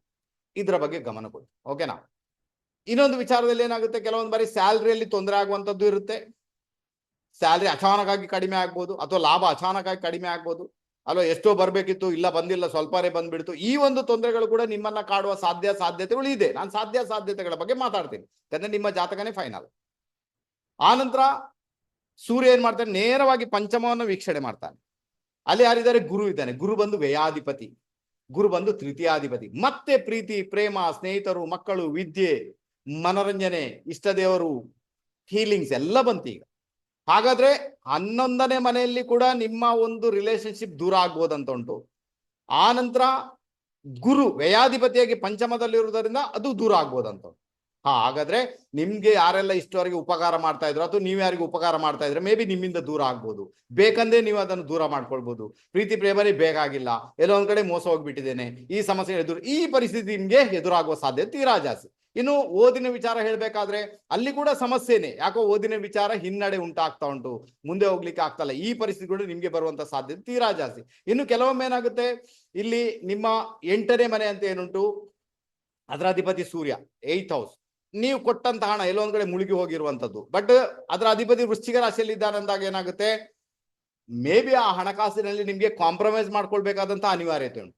ಬಡ್ಡಿ ಬೇಡಪ್ಪ, ಇದ್ದಷ್ಟಾದ್ರೂ ಕೊಟ್ಟು ಬಿಟ್ಟು ನಂಗೆ ಪರವಾಗಿಲ್ಲ, ಆ ರೀತಿ ಹೇಳ್ಬೇಕಾದಂತಹ ಅನಿವಾರ್ಯತೆ ನಿಮ್ಮ ಪಾಲಿಗೆ ಬರ್ಬೋದು, ಅಥವಾ ಅಷ್ಟೇ ಹಣ ಕೂಡ ನಿಮ್ಮ ಕೈಗೆ ಸೇರ್ಬೋದು. ಎಲ್ಲೋ ಒಂದ್ ಕಡೆ ಬಡ್ಡಿ ಸಮೇತ ದೊಡ್ಡ ಮಟ್ಟದ ಅಮೌಂಟ್ ನಿಮ್ಮ ಪಾಲಿಗೆ ಬರಬೇಕು, ಎಲ್ಲೋ ಒಂದ್ ಕಡೆ ಮುಳುಗಿ ಹೋಗಿರುವಂತದ್ದು, ಬಟ್ ಅದು ಎಲ್ಲ ಕ್ಲಿಯರ್ ಮಾಡಿ ಒಂದು ಸಣ್ಣ ಅಮೌಂಟ್ ಆಗಿ ನಿಮ್ಮ ಪಾಲಿಗೆ, ಆ ಒಂದು ಸಾಧ್ಯತೆಗಳು ಕೂಡ ಜಾತಕದಲ್ಲಿ ಕಂಡು ಬರ್ತಾ ಉಂಟು. ಅರ್ಥ ಮಾಡ್ಕೊಳ್ಳಿ.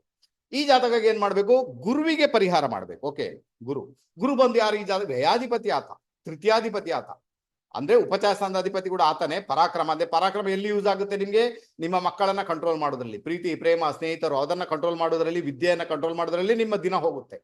ಹಾಗಾದ್ರೆ ನೀವೇನ್ ಮಾಡಿ, ಸ್ವಲ್ಪ ಕಪ್ಪು ಕಡಲೆ, ಕಪ್ಪು ಅಂದ್ರೆ ಆಕ್ಚುಲಿ ಕೆಂಪು ಕಡಲೆ ಅದು, ಓಕೆನಾ, ತಂದು ಮನೆಯಲ್ಲಿ ಇಟ್ಕೊಳ್ಳಿ. ಮನೆಯಲ್ಲಿ ಯಾರಿಗಾದ್ರು ಹೇಳಿ, ಪ್ರತಿದಿನ ಒಂದು ಮುಷ್ಟಿ ಕಡಲೆಯಿಂದ ನಿವಾಳಿಸಿ ತೆಗೆದು ಅದನ್ನು ಹೊರಗೆ ಹಾಕ್ಲಿಕ್ಕೆ ಹೇಳಿ, ನೀರಲ್ಲಿ ಬಿಡ್ಲಿಕ್ಕೆ ಹೇಳಿ, ಹೊರಗೆ ಹಾಕ್ಲಿಕ್ಕೆ ಹೇಳಿ, ಜಮೀನಿಗೆ ಹಾಕ್ಲಿಕ್ಕೆ ಹೇಳಿ, ಹಕ್ಕಿಗಳು ಪರವಾಗಿಲ್ಲ. ಓಕೆ, ಸೊ ಇದನ್ನ ವಾರದಲ್ಲಿ 3-4 ದಿನ ಮಾಡ್ಕೊಳ್ಳಿ ಅಂತ ಹೇಳ್ತೇನೆ. ಆ ಡಿಸೆಂಬರ್ ತಿಂಗಳು ಪೂರ್ತಿ ಮಕರ ರಾಶಿಯವರು ಮೇ ಬಿ ನಿಮ್ಗೆ ಬರ್ತಕ್ಕಂಥ ಒಂದಷ್ಟು ತೊಂದರೆಗಳಿಂದ, ಒಂದಷ್ಟು ಸಮಸ್ಯೆಗಳಿಂದ ನೀವು ಮುಕ್ತರಾಗುವಂತಹ ಸಾಧ್ಯತೆಗಳು ತೀರಾ ಜಾಸ್ತಿ.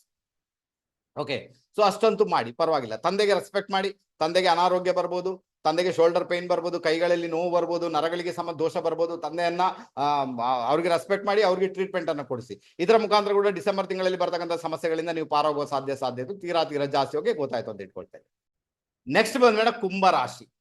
ಕುಂಭರಾಶಿಯವರಿಗೆ ಏನಾಗುತ್ತೆ, ತಿಂಗಳಾಧಿಪತಿ ಸೂರ್ಯಲ್ಲಿದ್ದಾನೆ, ದಶಮ ಸ್ಥಾನದಲ್ಲಿ ವಿರಾಜಮಾನಾಗಿದ್ದಾನೆ ವೃಶ್ಚಿಕ ರಾಶಿಯಲ್ಲಿ. ಸೂರ್ಯ ಬಂದು ಈ ಜಾತಕಕ್ಕೆ ಮಾರಕಾಧೀಶ, 7th ಲಾರ್ಡ್ ಆದ, ಪಾರ್ಟ್ನರ್. ಓಕೆನಾ, ಹಾಗಾದ್ರೆ ನಿಮ್ಮ ಪಾರ್ಟ್ನರ್ ಮುಖಾಂತರ ಕಾರ್ಯಕ್ಷೇತ್ರದಲ್ಲಿ ಬದಲಾವಣೆ, ಕಾರ್ಯಕ್ಷೇತ್ರದಲ್ಲಿ 180 ಡಿಗ್ರಿಯ ಚೇಂಜಸ್, ಕಾರ್ಯಕ್ಷೇತ್ರದಲ್ಲಿ ಉನ್ನತ ಮಟ್ಟ, ಕಾರ್ಯಕ್ಷೇತ್ರದಲ್ಲಿ ಕಾರ್ಯಕ್ಷೇತ್ರದಲ್ಲಿ ಟ್ರಾನ್ಸ್ಫಾರ್ಮೇಶನ್ ಆಗುವ ಸಾಧ್ಯತೆಗಳು ತೀರಾ ಜಾಸ್ತಿ. ನೀವೊಂದು ಪ್ರಾಮಾಣಿಕ ಪ್ರಯತ್ನ ಮಾಡ್ಬೋದು. ನೋಡಿ, ಕೆಲವರಿಗೆ ಏನಾಗುತ್ತೆ, ಕುಂಭರಾಶಿಯವರಿಗೆ ಈಗ ಡಿಸೆಂಬರ್ ಯಾವ್ದು ಮದುವೆ ಉಂಟು ಅಂತ ಇಟ್ಕೊಳ್ಳೋ ಒಂದು ವಿಷಯ.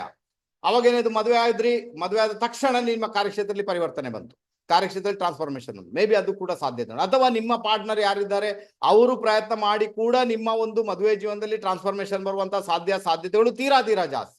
ಅದರಿಂದಾಗಿ ಖಂಡಿತ ಕಾರ್ಯಕ್ಷೇತ್ರದಲ್ಲಿ ಒಂದು ಒಳ್ಳೆಯ ರಿಸಲ್ಟ್, ಇದ್ದ ಕೆಲಸ ಬಿಟ್ಟು ಬೇರೆ ಕೆಲಸಕ್ಕೆ ಹೋಗುವಂಥದ್ದು, ಇದ್ದ ಕೆಲಸದಲ್ಲಿನೇ ಟ್ರಾನ್ಸ್ಫಾರ್ಮೇಶನ್ ಆಗುವಂಥದ್ದು, ಪಾರ್ಟ್ನರ್ ಮುಖಾಂತರ ಟ್ರಾನ್ಸ್ಫಾರ್ಮೇಶನ್ ಆಗುವಂತ ಎಲ್ಲಾ ಸಾಧ್ಯತೆಗಳು ಇದ್ದೇ ಇದೆ. ನಿಮ್ಮ ಜಾತಕವನ್ನ ನೋಡಿ ನೀವು ಒಂದು ಫೈನಲ್ ಆಗಿ ಒಂದು ಡಿಸಿಷನ್ ಅನ್ನ ಮೇಕ್ ಮಾಡಿ, ಫೈನಲ್ ಆಗಿ ಒಂದು ಡಿಸಿಷನ್ ಕೈಗೊಳ್ಳಿ. ಓಕೆ, ಗೊತ್ತಾಯ್ತು. ಆನಂತರ ಸೂರ್ಯ ಏನ್ ಮಾಡ್ತಾನೆ, ನೇರವಾಗಿ 4ನೇ ಮನೆಯನ್ನು ವೀಕ್ಷಣೆ ಮಾಡ್ತಾನೆ, 4th ಹೌಸ್. ಅಲ್ಲಿ ಗುರು ಇದ್ದಾನೆ. ಓಕೆ, ಗುರು ಯಾರು ಈ ಜಾತಕಕ್ಕೆ? ಆತ ಬಂದು ದ್ವಿತೀಯಾಧಿಪತಿ. ಆನಂತರ ಗುರು ಯಾರು? ಲಾಭಾಧಿಪತಿ. ಆತ 4ನೇ ಮನೆಯಿಂದ ಅಥವಾ ಭೂಮಿ ಮನೆ ವಿಚಾರಗಳು ಇಲ್ಲಿ ಮೇಳೈಸ್ತವೆ. ಹಾಗಾದ್ರೆ ಮನೆ ವಿಚಾರಗಳಲ್ಲಿ ಪರಿವರ್ತನೆ, ಜಾಗ ಮಾಡುವಂಥದ್ದು, ಭೂಮಿ ಮಾಡುವಂಥದ್ದು, ಆನಂತರ ನೀವು ಮನೆ ಮಾಡುವಂಥದ್ದು, ಮನೆ ಕನ್ಸ್ಟ್ರಕ್ಷನ್ ಮಾಡುವಂತಹ ಒಂದು ಯೋಗ ಭಾಗ್ಯ ಇಲ್ಲಂತೂ ಖಂಡಿತ ಬಂದಿದೆ. ಬಟ್ ಗುರುವಿನ ರಾಶಿಯಲ್ಲಿ ರಾಹು ಇದ್ದಾನಲ್ವಾ, ಅದಕ್ಕೋಸ್ಕರ ಯಾರಿಗೆ ಕಾಂಟ್ರಾಕ್ಟ್ ಕೊಡ್ತೀರಾ, ಅದು ಯಾರಿಂದ ಭೂಮಿ ಖರೀದಿ ಮಾಡ್ತೀರಾ, ಯಾರಿಂದ ಮನೆ ಖರೀದಿ ಮಾಡ್ತೀರಾ, ಅವರ ಮುಖಾಂತರ ದುಡ್ಡಿನ ವಿಚಾರದಲ್ಲಿ ಮೋಸ ಆಗ್ಬೋದು ನಿಮ್ಗೆ. ಅದರ ಬಗ್ಗೆ ಗಮನ ಕೊಡ್ಬೇಕು. ಓಕೆನಾ? ಮೋಸ ಆಗದಂತೆ ನೋಡ್ಕೊಳ್ಳೋದು ನಿಮ್ಮ ಕರ್ತವ್ಯ. ಅದನ್ನಂತೂ ನೀವು ಮಾಡಲೇಬೇಕಾದಂತಹ ಅನಿವಾರ್ಯತೆ ನಿಮ್ಮ ಪಾಲಿಗೆ 100% ಇದೆ. ಗುರು ಬಂದು ಈ ಜಾತಕಕ್ಕೆ ಯಾರು? ಆತ ಲಾಭಾಧಿಪತಿ ಕೂಡ, ಆತ ದ್ವಿತೀಯಾಧಿಪತಿ ಕೂಡ. ಬಟ್ 4ನೇ ಮನೆಯಲ್ಲಿದೆ. 4ನೇ ಮನೆ ಅಂತ ಏನುಂಟು, ನಾ ರಾಶಿ ಹೇಳ್ತಾ ಇಲ್ಲ, 4ನೇ ಭಾವ ಅಂದ್ರೆ ಗುರುವಿಗೆ ಒಳ್ಳೆ ಸ್ಥಾನಮಾನನೇ, ಏನು ತೊಂದರೆ ಇಲ್ಲ. ಬಟ್ ಗುರುವಿನ ರಾಶಿಯಲ್ಲಿ ರಾಹು ಇರುವುದರಿಂದ ಮೇ ಬಿ ನಿಮ್ಗೆ ಹಣಕಾಸಿನ ವಿಚಾರದಲ್ಲಿ ಮೋಸಗಳಾಗೋದು. ಭೂಮಿ ಖರೀದಿ ಮಾಡುವಾಗ, ಮನೆ ಖರೀದಿ ಮಾಡುವಾಗ, ವಾಹನ ಖರೀದಿ ಮಾಡುವಾಗ, ಮನೆ ಕನ್ಸ್ಟ್ರಕ್ಷನ್ ಮಾಡುವಾಗ ಯಾವುದೋ ಒಂದು ರೂಪದಲ್ಲಿ ಅಲ್ಲಿ ಪ್ರಾಬ್ಲಮ್ ಬರುವ ಸಾಧ್ಯತೆಗಳು ತೀರಾ ಜಾಸ್ತಿ. ಓಕೆ, ಹಾಗಾದ್ರೆ ಇಲ್ಲಿ ಗುರುವಿಗೂ ಪರಿಹಾರ ಬೇಡ, ಸೂರ್ಯನಿಗೂ ಪರಿಹಾರ ಬೇಡ. ಯಾಕಂದ್ರೆ ಎರಡೂ ಕಡೆ ಕೂಡ ಪರವಾಗಿಲ್ಲ, ಮ್ಯಾನೇಜೇಬಲ್. ಜಾತಕ ನೋಡ್ಕೊಳ್ಳಿ, ನಿಮ್ದು ಸೂರ್ಯ ಎಲ್ಲಿದ್ದಾನೆ. ಓಕೆ, ಪರಿಹಾರ ಯಾರಿಗೆ ಬೇಕು? ರಾಹುಗೆ. 2nd ಹೌಸ್ ಅಲ್ಲಿ ರಾಹು ಇದ್ದಾನೆ, ನಿಮ್ಮ ಮಾತಿನಿಂದಲೇ ತೊಂದರೆ ಆಗ್ಬೋದು. ಹಾಗಾದ್ರೆ ರಾಹುಗೆ ಪರಿಹಾರ ಮಾಡು. ಏನ್ ಮಾಡ್ಬೇಕು? ನಿಮ್ಮಲ್ಲಿಗೆ ಯಾರೆಲ್ಲ ಈ ನಮ್ಮ ಮನೆಯಲ್ಲಿರುವಂತಹ ವೇಸ್ಟೇಜ್ ಅನ್ನು ತಗೊಂಡೋಗ್ಲಿಕ್ಕೆ ಬರ್ತಾರೆ, ಅಥವಾ ಮುನ್ಸಿಪಾಲಿಟಿ ಅವರೀಗ ರೋಡ್ ಗುಡಿಸ್ತಾ ಇರ್ತಾರೆ, ಅಲ್ಲಿಂದ ಅವರೆಲ್ಲ ತಗೊಂಡೋಗ್ತಾರೆ ಅಲ್ವಾ, ಏನು ವೇಸ್ಟೇಜ್ ಅನ್ನು ತಗೊಂಡೋಗ್ತಾರೆ, ಅವರಿಗೆ ನೀವು ಸ್ವಲ್ಪ ದುಡ್ಡನ್ನ ಕೊಡಿ ಅಂತ ಹೇಳ್ತೇನೆ. ಇನ್ನು ಬೇಕಾದ್ರೆ ಅವ್ರು ಬೀಡಿ ಎಳಿತಾ ಇದ್ರೆ ಬೀಡಿಯನ್ನ ಕೊಡಿ, ಅವ್ರಿಗೆ ಸಿಗರೇಟ್ ಎಳಿಯೋರಿಗೆ ಸಿಗರೇಟ್ ಅನ್ನ ಕೊಡಿ, ತಂಬಾಕು ತಿನ್ನೋರು ತಂಬಾಕನ್ನ ಕೊಡಿ ಅಂತ ಹೇಳ್ತೇನೆ. ರಾಹು ಖುಷಿ ಆಗ್ಬಿಡ್ತಾ. ಆವಾಗ ನಿಮ್ಗೆ ಕುಂಭ ರಾಶಿಯವರಿಗೆ ಡಿಸೆಂಬರ್ ತಿಂಗಳಲ್ಲಿ ಮನೆ ಮಾಡುವಾಗ ಯಾವ ರೀತಿಯ ಒಂದು ಬ್ಯಾಡ್ ಇಂಪ್ಯಾಕ್ಟ್ ಬರಬೇಕು ಅಥವಾ ಮೋಸ ಆಗ್ಬೇಕು, ಮೇ ಬಿ ಅದು ಆಗಲ್ಲ, ಒಳ್ಳೆ ರಿಸಲ್ಟ್ ಬರುತ್ತೆ. ಇದನ್ನ ವಾರದಲ್ಲಿ 2-3 ಬಾರಿ ಮಾಡಿ ನೋಡಿ. ವಾರದಲ್ಲಿ 1 ಬಾರಿ ಮಾಡಿದ್ರು ಪರವಾಗಿಲ್ಲ, ತಿಂಗಳು ಪೂರ್ತಿ ಮಾಡಿ ಅಂತ ಹೇಳ್ತೇನೆ, ನೀವು ಸೇಫ್ ಆಗಿರ್ತೀರಾ. ಬಾಕಿ ವಿಚಾರಗಳು ತೊಂದರೆ ಇಲ್ಲ, ಪ್ರಯತ್ನ ಮಾಡಿ ಗೆದ್ದೇ ಗೆಲ್ತೀರಾ. ನೆಕ್ಸ್ಟ್ ಬಂದ್ ಮೇಡಮ್ ಮೀನರಾಶಿ. ಕೊನೆಯದಾಗಿ ಮೀನರಾಶಿ. ಈ ಮೀನರಾಶಿಯವರಿಗೆ ತಿಂಗಳಾಧಿಪತಿ, ಡಿಸೆಂಬರ್ ತಿಂಗಳ ಅಧಿಪತಿ ಸೂರ್ಯ ಭಾಗ್ಯದಲ್ಲಿದ್ದಾನೆ. ಓಕೆ, ಒಳ್ಳೆ ಲಕ್ಷಣ, ಪರವಾಗಿಲ್ಲ, ಭಾಗ್ಯದ. ಸೂರ್ಯ ಯಾರು ಈ ಜಾತಕಕ್ಕೆ? 6ನೇ ಮನೆ ಅಧಿಪತಿ, 6th ಲಾರ್ಡ್. ಓಕೆನಾ? ಸೇವೆ ಅಧಿಪತಿ ಆತ, ರೋಗ ಋಣ ರಿಪು ಸೇವೆ. ಆತ 8ನೇ ಮನೆಯಲ್ಲಿದ್ದಾನೆ. 8ನೇ ಮನೆ ಬಂದು ಬಾಸ್, ದೊಡ್ಡ ವ್ಯಕ್ತಿ. ಹಾಗಾದ್ರೆ ಎಲ್ಲೋ ಒಂದ್ ಕಡೆ ಮೀನ ರಾಶಿಯವರ ಪ್ರಯತ್ನ ಏನಿರ್ತದೆ, ನಾನು ಬಾಸ್ ಆಗ್ಬೇಕು, ನಾನು ಮ್ಯಾನೇಜರ್ ಆಗ್ಬೇಕು, ನಾನು ಒಂದು ಕಂಪನಿ ನಡೆಸಬೇಕು, ನನಗೆ ಕಾರ್ಯಕ್ಷೇತ್ರದಲ್ಲಿ ಸ್ಟೇಟಸ್ ಬೇಕು ಅಂತ ಒಂದು ಪರಿವರ್ತನೆ ಬರುವಂತೆ ನೀವು ಪ್ರಯತ್ನ ಮಾಡ್ತೀರಿ ಅಂತ ಒಂದು ಇಂಡಿಕೇಶನ್ ಇದೆ. ಮಾಡಿ ಅಂತ ಹೇಳಿ, ಮಾಡಿ, ತೊಂದರೆ ಇಲ್ಲ ಯಾವುದೋ ಒಂದು ರೂಪದಲ್ಲಿ. ಯಾಕಂದ್ರೆ 6ನೇ ಮನೆ ಅಧಿಪತಿಯಾಗಿ ಬಂದಿದ್ದಾನೆ, ಅದಕ್ಕೆ ಬೇಕಾಗಿ ಹೋರಾಟ. ಶತ್ರುತ್ವ ಒಂದು ಪರವಾಗಿಲ್ಲ, ಬಟ್ ನನಗೆ ಆ ಮಟ್ಟ ಬೇಕು, ಆ ಮಟ್ಟದಲ್ಲಿ ನಾನಿರ್ಬೇಕು. ಸೂರ್ಯನಿಗೆ ಪಂಚಮಾಧಿಪತಿಯ ಸಾಥ್ ಕೂಡ ಇರುವುದರಿಂದ, ಬಟ್ ಚಂದ್ರ ನೀಚ, ಡಿಪ್ರೆಸ್ಡ್ ಆಗುತ್ತೆ, ತೊಂದರೆ ಆಗುತ್ತೆ, ಮಾನಸಿಕತೆ ಕ್ಲೇಶ ಆಗುತ್ತೆ, ವಿಷಯ ಬೇರೆ. ಬಟ್ ನಿಮ್ಗೆ ಫೇವರಬಲ್ ಕೂಡ ಆಗ್ಬೋದು. ದಯವಿಟ್ಟು ನಾನು ಹೇಳ್ತೀನಿ, ಅದಕ್ಕೆ ಬೇಕಾಗಿ ಒಂದು ಪ್ರಯತ್ನ ಮಾಡಿ ಅಂತ. ಓಕೆನಾ? 6ನೇ ಮನೆ ಅಧಿಪತಿ ಸೂರ್ಯ ಉನ್ನತ ಮಟ್ಟಕ್ಕೆ ಕರ್ಕೊಂಡು ಹೋಗಬಲ್ಲ, ಪರಿವರ್ತನೆಯನ್ನು ಕೊಡಬಲ್ಲ, ಕಾರ್ಯಕ್ಷೇತ್ರದಲ್ಲಿ ಪರಿವರ್ತನೆ ಕೊಡಬಲ್ಲ, ಪರಿವರ್ತನೆ ಕೊಟ್ಟು ನಿಮ್ಮನ್ನ ಆ ಸ್ಟೇಟಸ್ ಅನ್ನ ಕ್ರಿಯೇಟ್ ಮಾಡಬಲ್ಲ, ನಿಮ್ಗೆ ಒಂದು ಅಧಿಕಾರವನ್ನ ಉಂಟು ಮಾಡಬಲ್ಲ ಅಂತ ಒಂದು ಇಂಡಿಕೇಶನ್. ಖಂಡಿತ ಅದಕ್ಕೆ ಬೇಕು ಪ್ರಯತ್ನ ಮಾಡಿ, ತೊಂದರೆ ಇಲ್ಲ. ಆಂಧ್ರ ಸೂರ್ಯ ಏನ್ ಮಾಡಿದೆ, ನೇರವಾಗಿ 3rd ಹೌಸ್ ಅನ್ನು ವೀಕ್ಷಣೆ ಮಾಡಿದೆ. ಅಲ್ಲಿ ಗುರು ಇದ್ದಾನೆ. ಗುರು ಯಾರು ಈ ಜಾತಕಕ್ಕೆ? ಗುರು ಬಂದು ಆತ ದಶಮಾಧಿಪತಿ, ಆನಂತರ ಆತ ಲಗ್ನಾಧಿಪತಿ ಅಂದ್ರೆ ರಾಶ್ಯಾಧಿಪತಿ ಅಲ್ವಾ. ಹಾಗಾದ್ರೆ ಪ್ರಯತ್ನ ಏನಿರ್ತದೆ, ಕಾರ್ಯಕ್ಷೇತ್ರದಲ್ಲಿ ಸ್ಟೇಟಸ್ ಬೇಕೆನ್ನುವ ಪ್ರಯತ್ನನೇ ತೀವ್ರಗತಿಯಲ್ಲಿ ಇರುತ್ತೆ ನೋಡಿ. ಈಗಾಗಲೇ ಆ ಥಾಟ್ಸ್ ನಿಮ್ಗೆ ಬಂದಿರುತ್ತೆ, ಆಯ್ತಾ? ಕಾರ್ಯಕ್ಷೇತ್ರ ಏನಾದ್ರೂ ಮಾಡಿ ಆ ಸ್ಟೇಟಸ್ ಗಳಿಸಬೇಕು, ನನಗೆ ಬ್ಯಾಜ್ ಬೇಕು, ಸರ್ಟಿಫಿಕೇಟ್ ಬೇಕು, ಮೆಡಲ್ ಬೇಕು, ನನ್ನ ಹೆಸರು ಉನ್ನತ ಮಟ್ಟಕ್ಕೆ ಹೋಗ್ಬೇಕು ಅಲ್ವಾ, ಅದೆಲ್ಲ ಇರುತ್ತೆ. ಕೆಲವರು ಏನ್ ಮಾಡ್ತಾರೆ, ಮೊಬೈಲ್ ಚೇಂಜ್ ಮಾಡ್ತಾರೆ, ಹೆಸರು ಚೇಂಜ್ ಮಾಡ್ತಾರೆ, ಮೊಬೈಲ್ ನಂಬರ್ ಚೇಂಜ್ ಮಾಡ್ತಾರೆ, ಸಿಗ್ನೇಚರ್ ಚೇಂಜ್ ಮಾಡ್ತಾರೆ, ಇಂಥದ್ದು ಕೂಡ ಇರ್ತದೆ ಕೆಲವರಿಗೆಲ್ಲ. ಓಕೆ, ನಮ್ಮ ಮೀನ ರಾಶಿಯವರಿಗೆ ಅದು ಕೂಡ ವಿಶೇಷನೇ, ತೊಂದರೆ ಎಲ್ಲ ಮಾಡ್ಬೋದು, ಅದು ಸಮಸ್ಯೆ ಅಂತ ಖಂಡಿತ. ಬಟ್ ನಿಮ್ಮ ಕಾನ್ಸಂಟ್ರೇಷನ್ ಟೋಟಲಿ ಕಾರ್ಯಕ್ಷೇತ್ರ, ಅಲ್ಲಿ ಉನ್ನತ ಮಟ್ಟಕ್ಕೆ ಹೋಗ್ಬೇಕಪ್ಪ. ಯಾಕಂದ್ರೆ ಅಲ್ಲಿ ಆಕ್ಟಿವೇಟ್ ಆಗಿರೋ ಪ್ಲಾನೆಟ್ಸ್ ಯಾವುದು? ದಶಮಾಧಿಪತಿ ಆಕ್ಟಿವೇಟ್ ಆಗಿದ್ದಾನೆ. ಉನ್ನತ ಮಟ್ಟಕ್ಕೆ ಹೋಗ್ಲೇಬೇಕು, ನಂಗೆ ಏನ್ ಬೇಕಾದ್ರೆ ಪರಿವರ್ತನೆ ಬೇಕೇ ಬೇಕು. ಮತ್ತೆ ಶುಕ್ರ ನೋಡಿ ಅಷ್ಟಮಾಧಿಪತಿಯಾಗಿ ದಶಮ ಸ್ಥಾನದಲ್ಲಿ ಕೂತಿದ್ದಾನೆ. ಓಕೆನಾ? ಆತ ಏನ್ ಹೇಳ್ತಾರೆ, ಕಾರ್ಯಕ್ಷೇತ್ರದಲ್ಲಿ ಪರಿವರ್ತನೆ ಅಂತ. ಕಾರ್ಯಕ್ಷೇತ್ರ ಪರಿವರ್ತನೆ ಬೇಕು, ಆ ಮಟ್ಟ ಬೇಕು, ಅಧಿಕಾರ ಬೇಕು, ಅದಕ್ಕೆ ಬೇಕಾಗಿ ಒಂದು ಪ್ರಯತ್ನ ನಾನು ಹೇಳ್ತೀನಿ, ನೀವು ಮಾಡಿ ಅಂತ. ಓಕೆನಾ? ಬಹಳ ಫೇವರಬಲ್ ರಿಸಲ್ಟ್ ಅನ್ನು ಪಡೆಯುವಂತ ಯೋಗ ಭಾಗ್ಯ ನಿಮ್ಮ ಪಾಲಿಗೆ ಡೆಫಿನೆಟ್ ಆಗಿ ಕ್ರಿಯೇಟ್ ಆಗುತ್ತೆ, ತೊಂದರೆ ಇಲ್ಲ. ಅಲ್ಲಿ ಸ್ವಲ್ಪ ನಿಮ್ಗೆ ಹಿಂಸೆ ಕೊಡುವಂತ ಪ್ಲಾನೆಟ್ಸ್ ಬುಧ ಬಂದು ಈ ಜಾತಕಕ್ಕೆ ಮಾರಕಾಧೀಶ, ಸುಖಾಧಿಪತಿ ಆತಾನೆ, ಮಾರಕಾಧೀಶ ಕೂಡ ಆತಾನೆ. ಬುಧನ ರಾಶಿಯಲ್ಲಿ ಯಾರಿದ್ದಾರೆ? ಕೇತು ಇದ್ದಾನೆ. ಸೊ ಏನಾಗುತ್ತೆ? ನಿಮ್ಮ ಪ್ರಯತ್ನಕ್ಕೆ ಎಳ್ಳು ನೀರು ಬಿಡುವಂತ ಸಾಧ್ಯತೆಗಳು, ಡಿಸ್ಕನೆಕ್ಟ್ ಆಗುವಂಥದ್ದು, ಕಟಿಂಗ್ ಆಗುವಂಥದ್ದು, ಕಟ್ ಮಾಡುವಂತಹ ಸಾಧ್ಯತೆ ತೀರಾ ಜಾಸ್ತಿ. ಅದಕ್ಕೆ ಬುಧನಿಗೆ ಪರಿಹಾರ ಮಾಡಿ, ಮತ್ತೆ ಕೇತುವಿಗೆ ಪರಿಹಾರ ಮಾಡಿ. ಓಕೆನಾ? ಯಾಕಂದ್ರೆ ಥರ್ಡ್ ಹೌಸ್ ಏನಿದೆ ನ್ಯಾಚುರಲ್ ಆಗಿ ಅದು ಬುಧನ ಹೌಸ್ ಅದು. ಓಕೆನಾ? ಇಲ್ಲಿ ಬುಧ ಬಹಳ ದೊಡ್ಡ ಮಟ್ಟಿಗೆ ಆಕ್ಟಿವೇಟ್ ಆಗಿಬಿಟ್ಟಿರ್ತಾನೆ. ಯಾಕಂದ್ರೆ ನಿಮ್ಮ ಮಾತುಗಾರಿಕೆ, ನಿಮ್ಮ ಬರವಣಿಗೆ ಯಾವುದೇ ರೂಪದಲ್ಲಿ ಕೂಡ, ಅಥವಾ ನಿಮ್ಮ ಇಂಟರ್ವ್ಯೂ, ಇಲ್ಲಿ ದೊಡ್ಡ ಮಟ್ಟಿಗೆ ಇನ್ಫ್ಲುಯೆನ್ಸ್ ಅನ್ನ ಕ್ರಿಯೇಟ್ ಮಾಡುವ ಸಾಧ್ಯತೆಗಳು ತೀರಾ ಜಾಸ್ತಿ. ಅದಕ್ಕೆ ಬುಧನಿಗೆ ಬೇಕಾಗಿ ಏನ್ ಮಾಡ್ಬೇಕು? ಹೆಸರು ಕಾಳು, ಒಂದು ಮುಷ್ಟಿ ಹೆಸರು ಕಾಳನ್ನು ತಂದು, ಹೆಸರುಗಳ ಮನೆಯಲ್ಲಿ ತಂದಿಟ್ಕೊಳ್ಳಿ. ಒಂದು ಮುಷ್ಟಿ ಹೆಸರು ಕಾಳಿಂದ ಇಡೀ ದೇಹಕ್ಕೆ 7 ಸುತ್ತು ನಿವಾಳಿಸಿದ್ದು ಹೊರಗೆ ಹಾಕ್ಲಿಕ್ಕೆ ಹೇಳಿ. ವಾರದಲ್ಲಿ 3 ರಿಂದ 4 ದಿನ ಮಾಡ್ಕೊಳ್ಳಿ, ತಿಂಗಳು ಪೂರ್ತಿ ಮಾಡ್ಕೊಳ್ಳಿ. ಡಿಸೆಂಬರ್ ತಿಂಗಳು ನಿಮ್ಗೆ ಫೇವರೇಬಲ್ ಆಗುತ್ತೆ. ಆ ನಂತರ ಗಣಪತಿಯ ಟೆಂಪಲ್ಗೆ ಹೋಗಿ ಗಣಪತಿ ಆರಾಧನೆ ಮಾಡಿ, ಗಣಪತಿಗೆ ಹೂವಿನ ಪೂಜೆ ಕೊಡಿ, ಅಥವಾ ಮೋದಕ ಅರ್ಪಣೆ ಮಾಡಿ, ಅಥವಾ ನಾರಿಯಲ್ ಅಂದ್ರೆ ತೆಂಗಿನಕಾಯಿನ ಅರ್ಪಣೆ ಮಾಡಿ, ಹಣ್ಣುಗಾಯಿ ಮಾಡಿಸ್ಕೊಂಡು ಬನ್ನಿ. ಸೊ ಇದು ಬಹಳ ಫೇವರಬಲ್ ಆಗುತ್ತೆ ನಿಮ್ಗೆ ಅಲ್ವಾ? ಒಂದು 2-3 ಬಾರಿ ಆದ್ರೂ ಕೂಡ ಗಣಪತಿ ಟೆಂಪಲ್ಗೆ ಹೋಗ್ಲಿಕ್ಕೆ ಪ್ರಯತ್ನ ಮಾಡಿ. ನಮ್ಮ ಮೀನ ರಾಶಿಯವರು, ಖಂಡಿತ ಮೀನ ರಾಶಿಯವರಿಗೆ ಒಂದು ದೊಡ್ಡ ಮಟ್ಟದ ಪರಿವರ್ತನೆ ಡಿಸೆಂಬರ್ ತಿಂಗಳಲ್ಲಿ ಬರುವ ಸಾಧ್ಯತೆಗಳು ತೀರಾ ಜಾಸ್ತಿ. ಓಕೆ, ಗೊತ್ತಾಯ್ತು. ಇದು ಮೇಷದಿಂದ ಮೀನ ರಾಶಿಯವರ ಡಿಸೆಂಬರ್ ತಿಂಗಳ ಫಾರ್ಕಾಸ್ಟ್. ಡಿಸೆಂಬರ್ ತಿಂಗಳಲ್ಲಿ, ಡಿಸೆಂಬರ್ 2024 ಅಲ್ಲಿ ಯಾವ ರೀತಿ ಇಂಪ್ಯಾಕ್ಟ್ ಕ್ರಿಯೇಟ್ ಆಗುತ್ತೆ ಸ್ವಲ್ಪ ಹೇಳಿಕೊಟ್ಟಿದ್ದೇನೆ. ಪರಿಹಾರಗಳನ್ನು ಹೇಳಿಕೊಟ್ಟಿದ್ದೇನೆ. ತಿಂಗಳಾಧಿಪತಿಯ ಮೇಲಿಂದ ಪ್ರಿಡಿಕ್ಷನ್ ಮಾಡಿ ತೋರಿಸಿದ್ದೇನೆ. ಅದು ಎಷ್ಟು ಸತ್ಯ ಎಷ್ಟು ಸುಳ್ಳು ಅದು ಗೊತ್ತಾಗಬೇಕು ನಿಮ್ಗೆ. ಆನಂತರ ನಾನು ಹೇಳ್ತೀನಿ ಅಂದ್ರೆ ಫೈನಲ್ ನಿಮ್ಮ ಜಾತಕನೇ ಫೈನಲ್. ಓಕೆನಾ? ಅಲ್ಲಿ ಸೂರ್ಯ ಎಲ್ಲಿದ್ದಾನೆ ಕರೆಕ್ಟ್ ಆಗಿ ಕೇಳಿಸ್ಕೊಳ್ಳಿ. ನಿಮ್ಮ ಜಾತಕದಲ್ಲಿ ಲಗ್ನ ಚಾರ್ಟ್ ಇಂದ ನೋಡ್ಕೊಳ್ಳಿ. ಅಲ್ಲಿ ಸೂರ್ಯ ಎಲ್ಲಿದ್ದಾನೆ ಆ ಭಾವದ ರಿಸಲ್ಟ್ ಬರುವ ತಿಂಗಳು ಇರುತ್ತೆ. ಸೂರ್ಯ ಯಾವುದನ್ನು ನೋಡ್ತಾ ಇದ್ದಾನೆ ಆ ಭಾವದ ರಿಸಲ್ಟ್ ನಿಮ್ಗೆ ಬರೋ ತಿಂಗಳು ಬರುತ್ತೆ. ಇದು 100% ಬರುತ್ತೆ. ಬೇಕಾದ್ರೆ ಟ್ರೈ ಮಾಡಿ ನೋಡಿ ನೀವು. ಓಕೆ, ಗೊತ್ತಾಯ್ತು ಅಂತ ಇಟ್ಕೊಳ್ತೀನಪ್ಪ. ಯಾರಿಗೆಲ್ಲ 25ನೇ ತಾರೀಕು ಅಂದ್ರೆ ಇದೇ ತಿಂಗಳ 25ನೇ ತಾರೀಕು ಅಂದ್ರೆ ಬರುವ ಸೋಮವಾರ ನಮ್ಮ ಜ್ಯೋತಿಷ ಬೇಸಿಕ್ ಟು ಅಡ್ವಾನ್ಸ್ ಕ್ಲಾಸ್ಗೆ ಸೇರ್ಕೊಳ್ಳಿಕೊಂಡು ದಯವಿಟ್ಟು ಬಂದು ಸೇರ್ಕೊಳ್ಳಿ ಅಂತ ಹೇಳ್ತೇನೆ. ಬಹಳ ಫೇವರಬಲ್. ಒಂದು ಹೊಸ ಜಗತ್ತನ್ನೇ ತೋರಿಸ್ಕೊಡ್ತೇವೆ ನಾವು. ಜ್ಯೋತಿಷದಲ್ಲಿ ಪ್ರಿಡಿಕ್ಷನ್ ಹೇಗೆ ಮಾಡಬಹುದು, ಯಾವ ರೀತಿ ಅದು ಕೆಲಸ ಮಾಡುತ್ತೆ, ಅಲ್ಲಿಂದಲ್ಲಿನೇ ಪ್ರಿಡಿಕ್ಷನ್ ಮಾಡಿ ಕೂಡ ತೋರಿಸ್ಬಿಡ್ತೇವೆ. ಅದು ಗೊತ್ತಾಗುತ್ತೆ. ಓಕೆನಾ? ಸೊ ಡಿಸ್ಕ್ರಿಪ್ಷನ್ ಬಾಕ್ಸ್ ಅಲ್ಲಿ ಅದರ ವಿವರಣೆ ಕೊಟ್ಟಿದ್ದೇನೆ. ಅಲ್ಲಿ ಹೋಗಿ ಓದಿ ನೋಡಿ. ಫೋನ್ ನಂಬರ್ ಕೊಟ್ಟಿದ್ದೇನೆ. ಆ ಫೋನ್ ನಂಬರ್ಗೆ ಕರೆ ಮಾಡಿ ನಿಮ್ಮ ಸೀಟನ್ನು ಕಾಯ್ದಿರಿಸಿ. ಯಾರೆಲ್ಲ ಇದುವರೆಗೆ ನಮ್ಮ ಆರಾಧ್ಯ ಅಷ್ಟು ಯೂಟ್ಯೂಬ್ ಚಾನಲ್ ಸಬ್ಸ್ಕ್ರೈಬ್ ಮಾಡಿಲ್ಲ, ದಯವಿಟ್ಟು ನಮ್ಮ ಯೂಟ್ಯೂಬ್ ಚಾನಲ್ ಸಬ್ಸ್ಕ್ರೈಬ್ ಮಾಡಿ, ಬೆಲ್ ಐಕಾನ್ ಪ್ರೆಸ್ ಮಾಡಿ, ಲೈಕ್ ಮಾಡಿ, ಕಮೆಂಟ್ ಮಾಡಿ, ಶೇರ್ ಮಾಡಿ. ಬಹಳ ಫೇವರಬಲ್ ಆಗುತ್ತೆ. ಇನ್ನೊಂದು ರಹಸ್ಯಮಯ ವಿಡಿಯೋ ಜೊತೆಗೆ ನಿಮ್ಮ ಮುಂದೆ ಪ್ರತ್ಯಕ್ಷನಾಗ್ತೇನೆ. ಅಲ್ಲಿವರೆಗೆ ಎಲ್ಲರಿಗೂ ನಮಸ್ತೆ. ಬಾಯ್.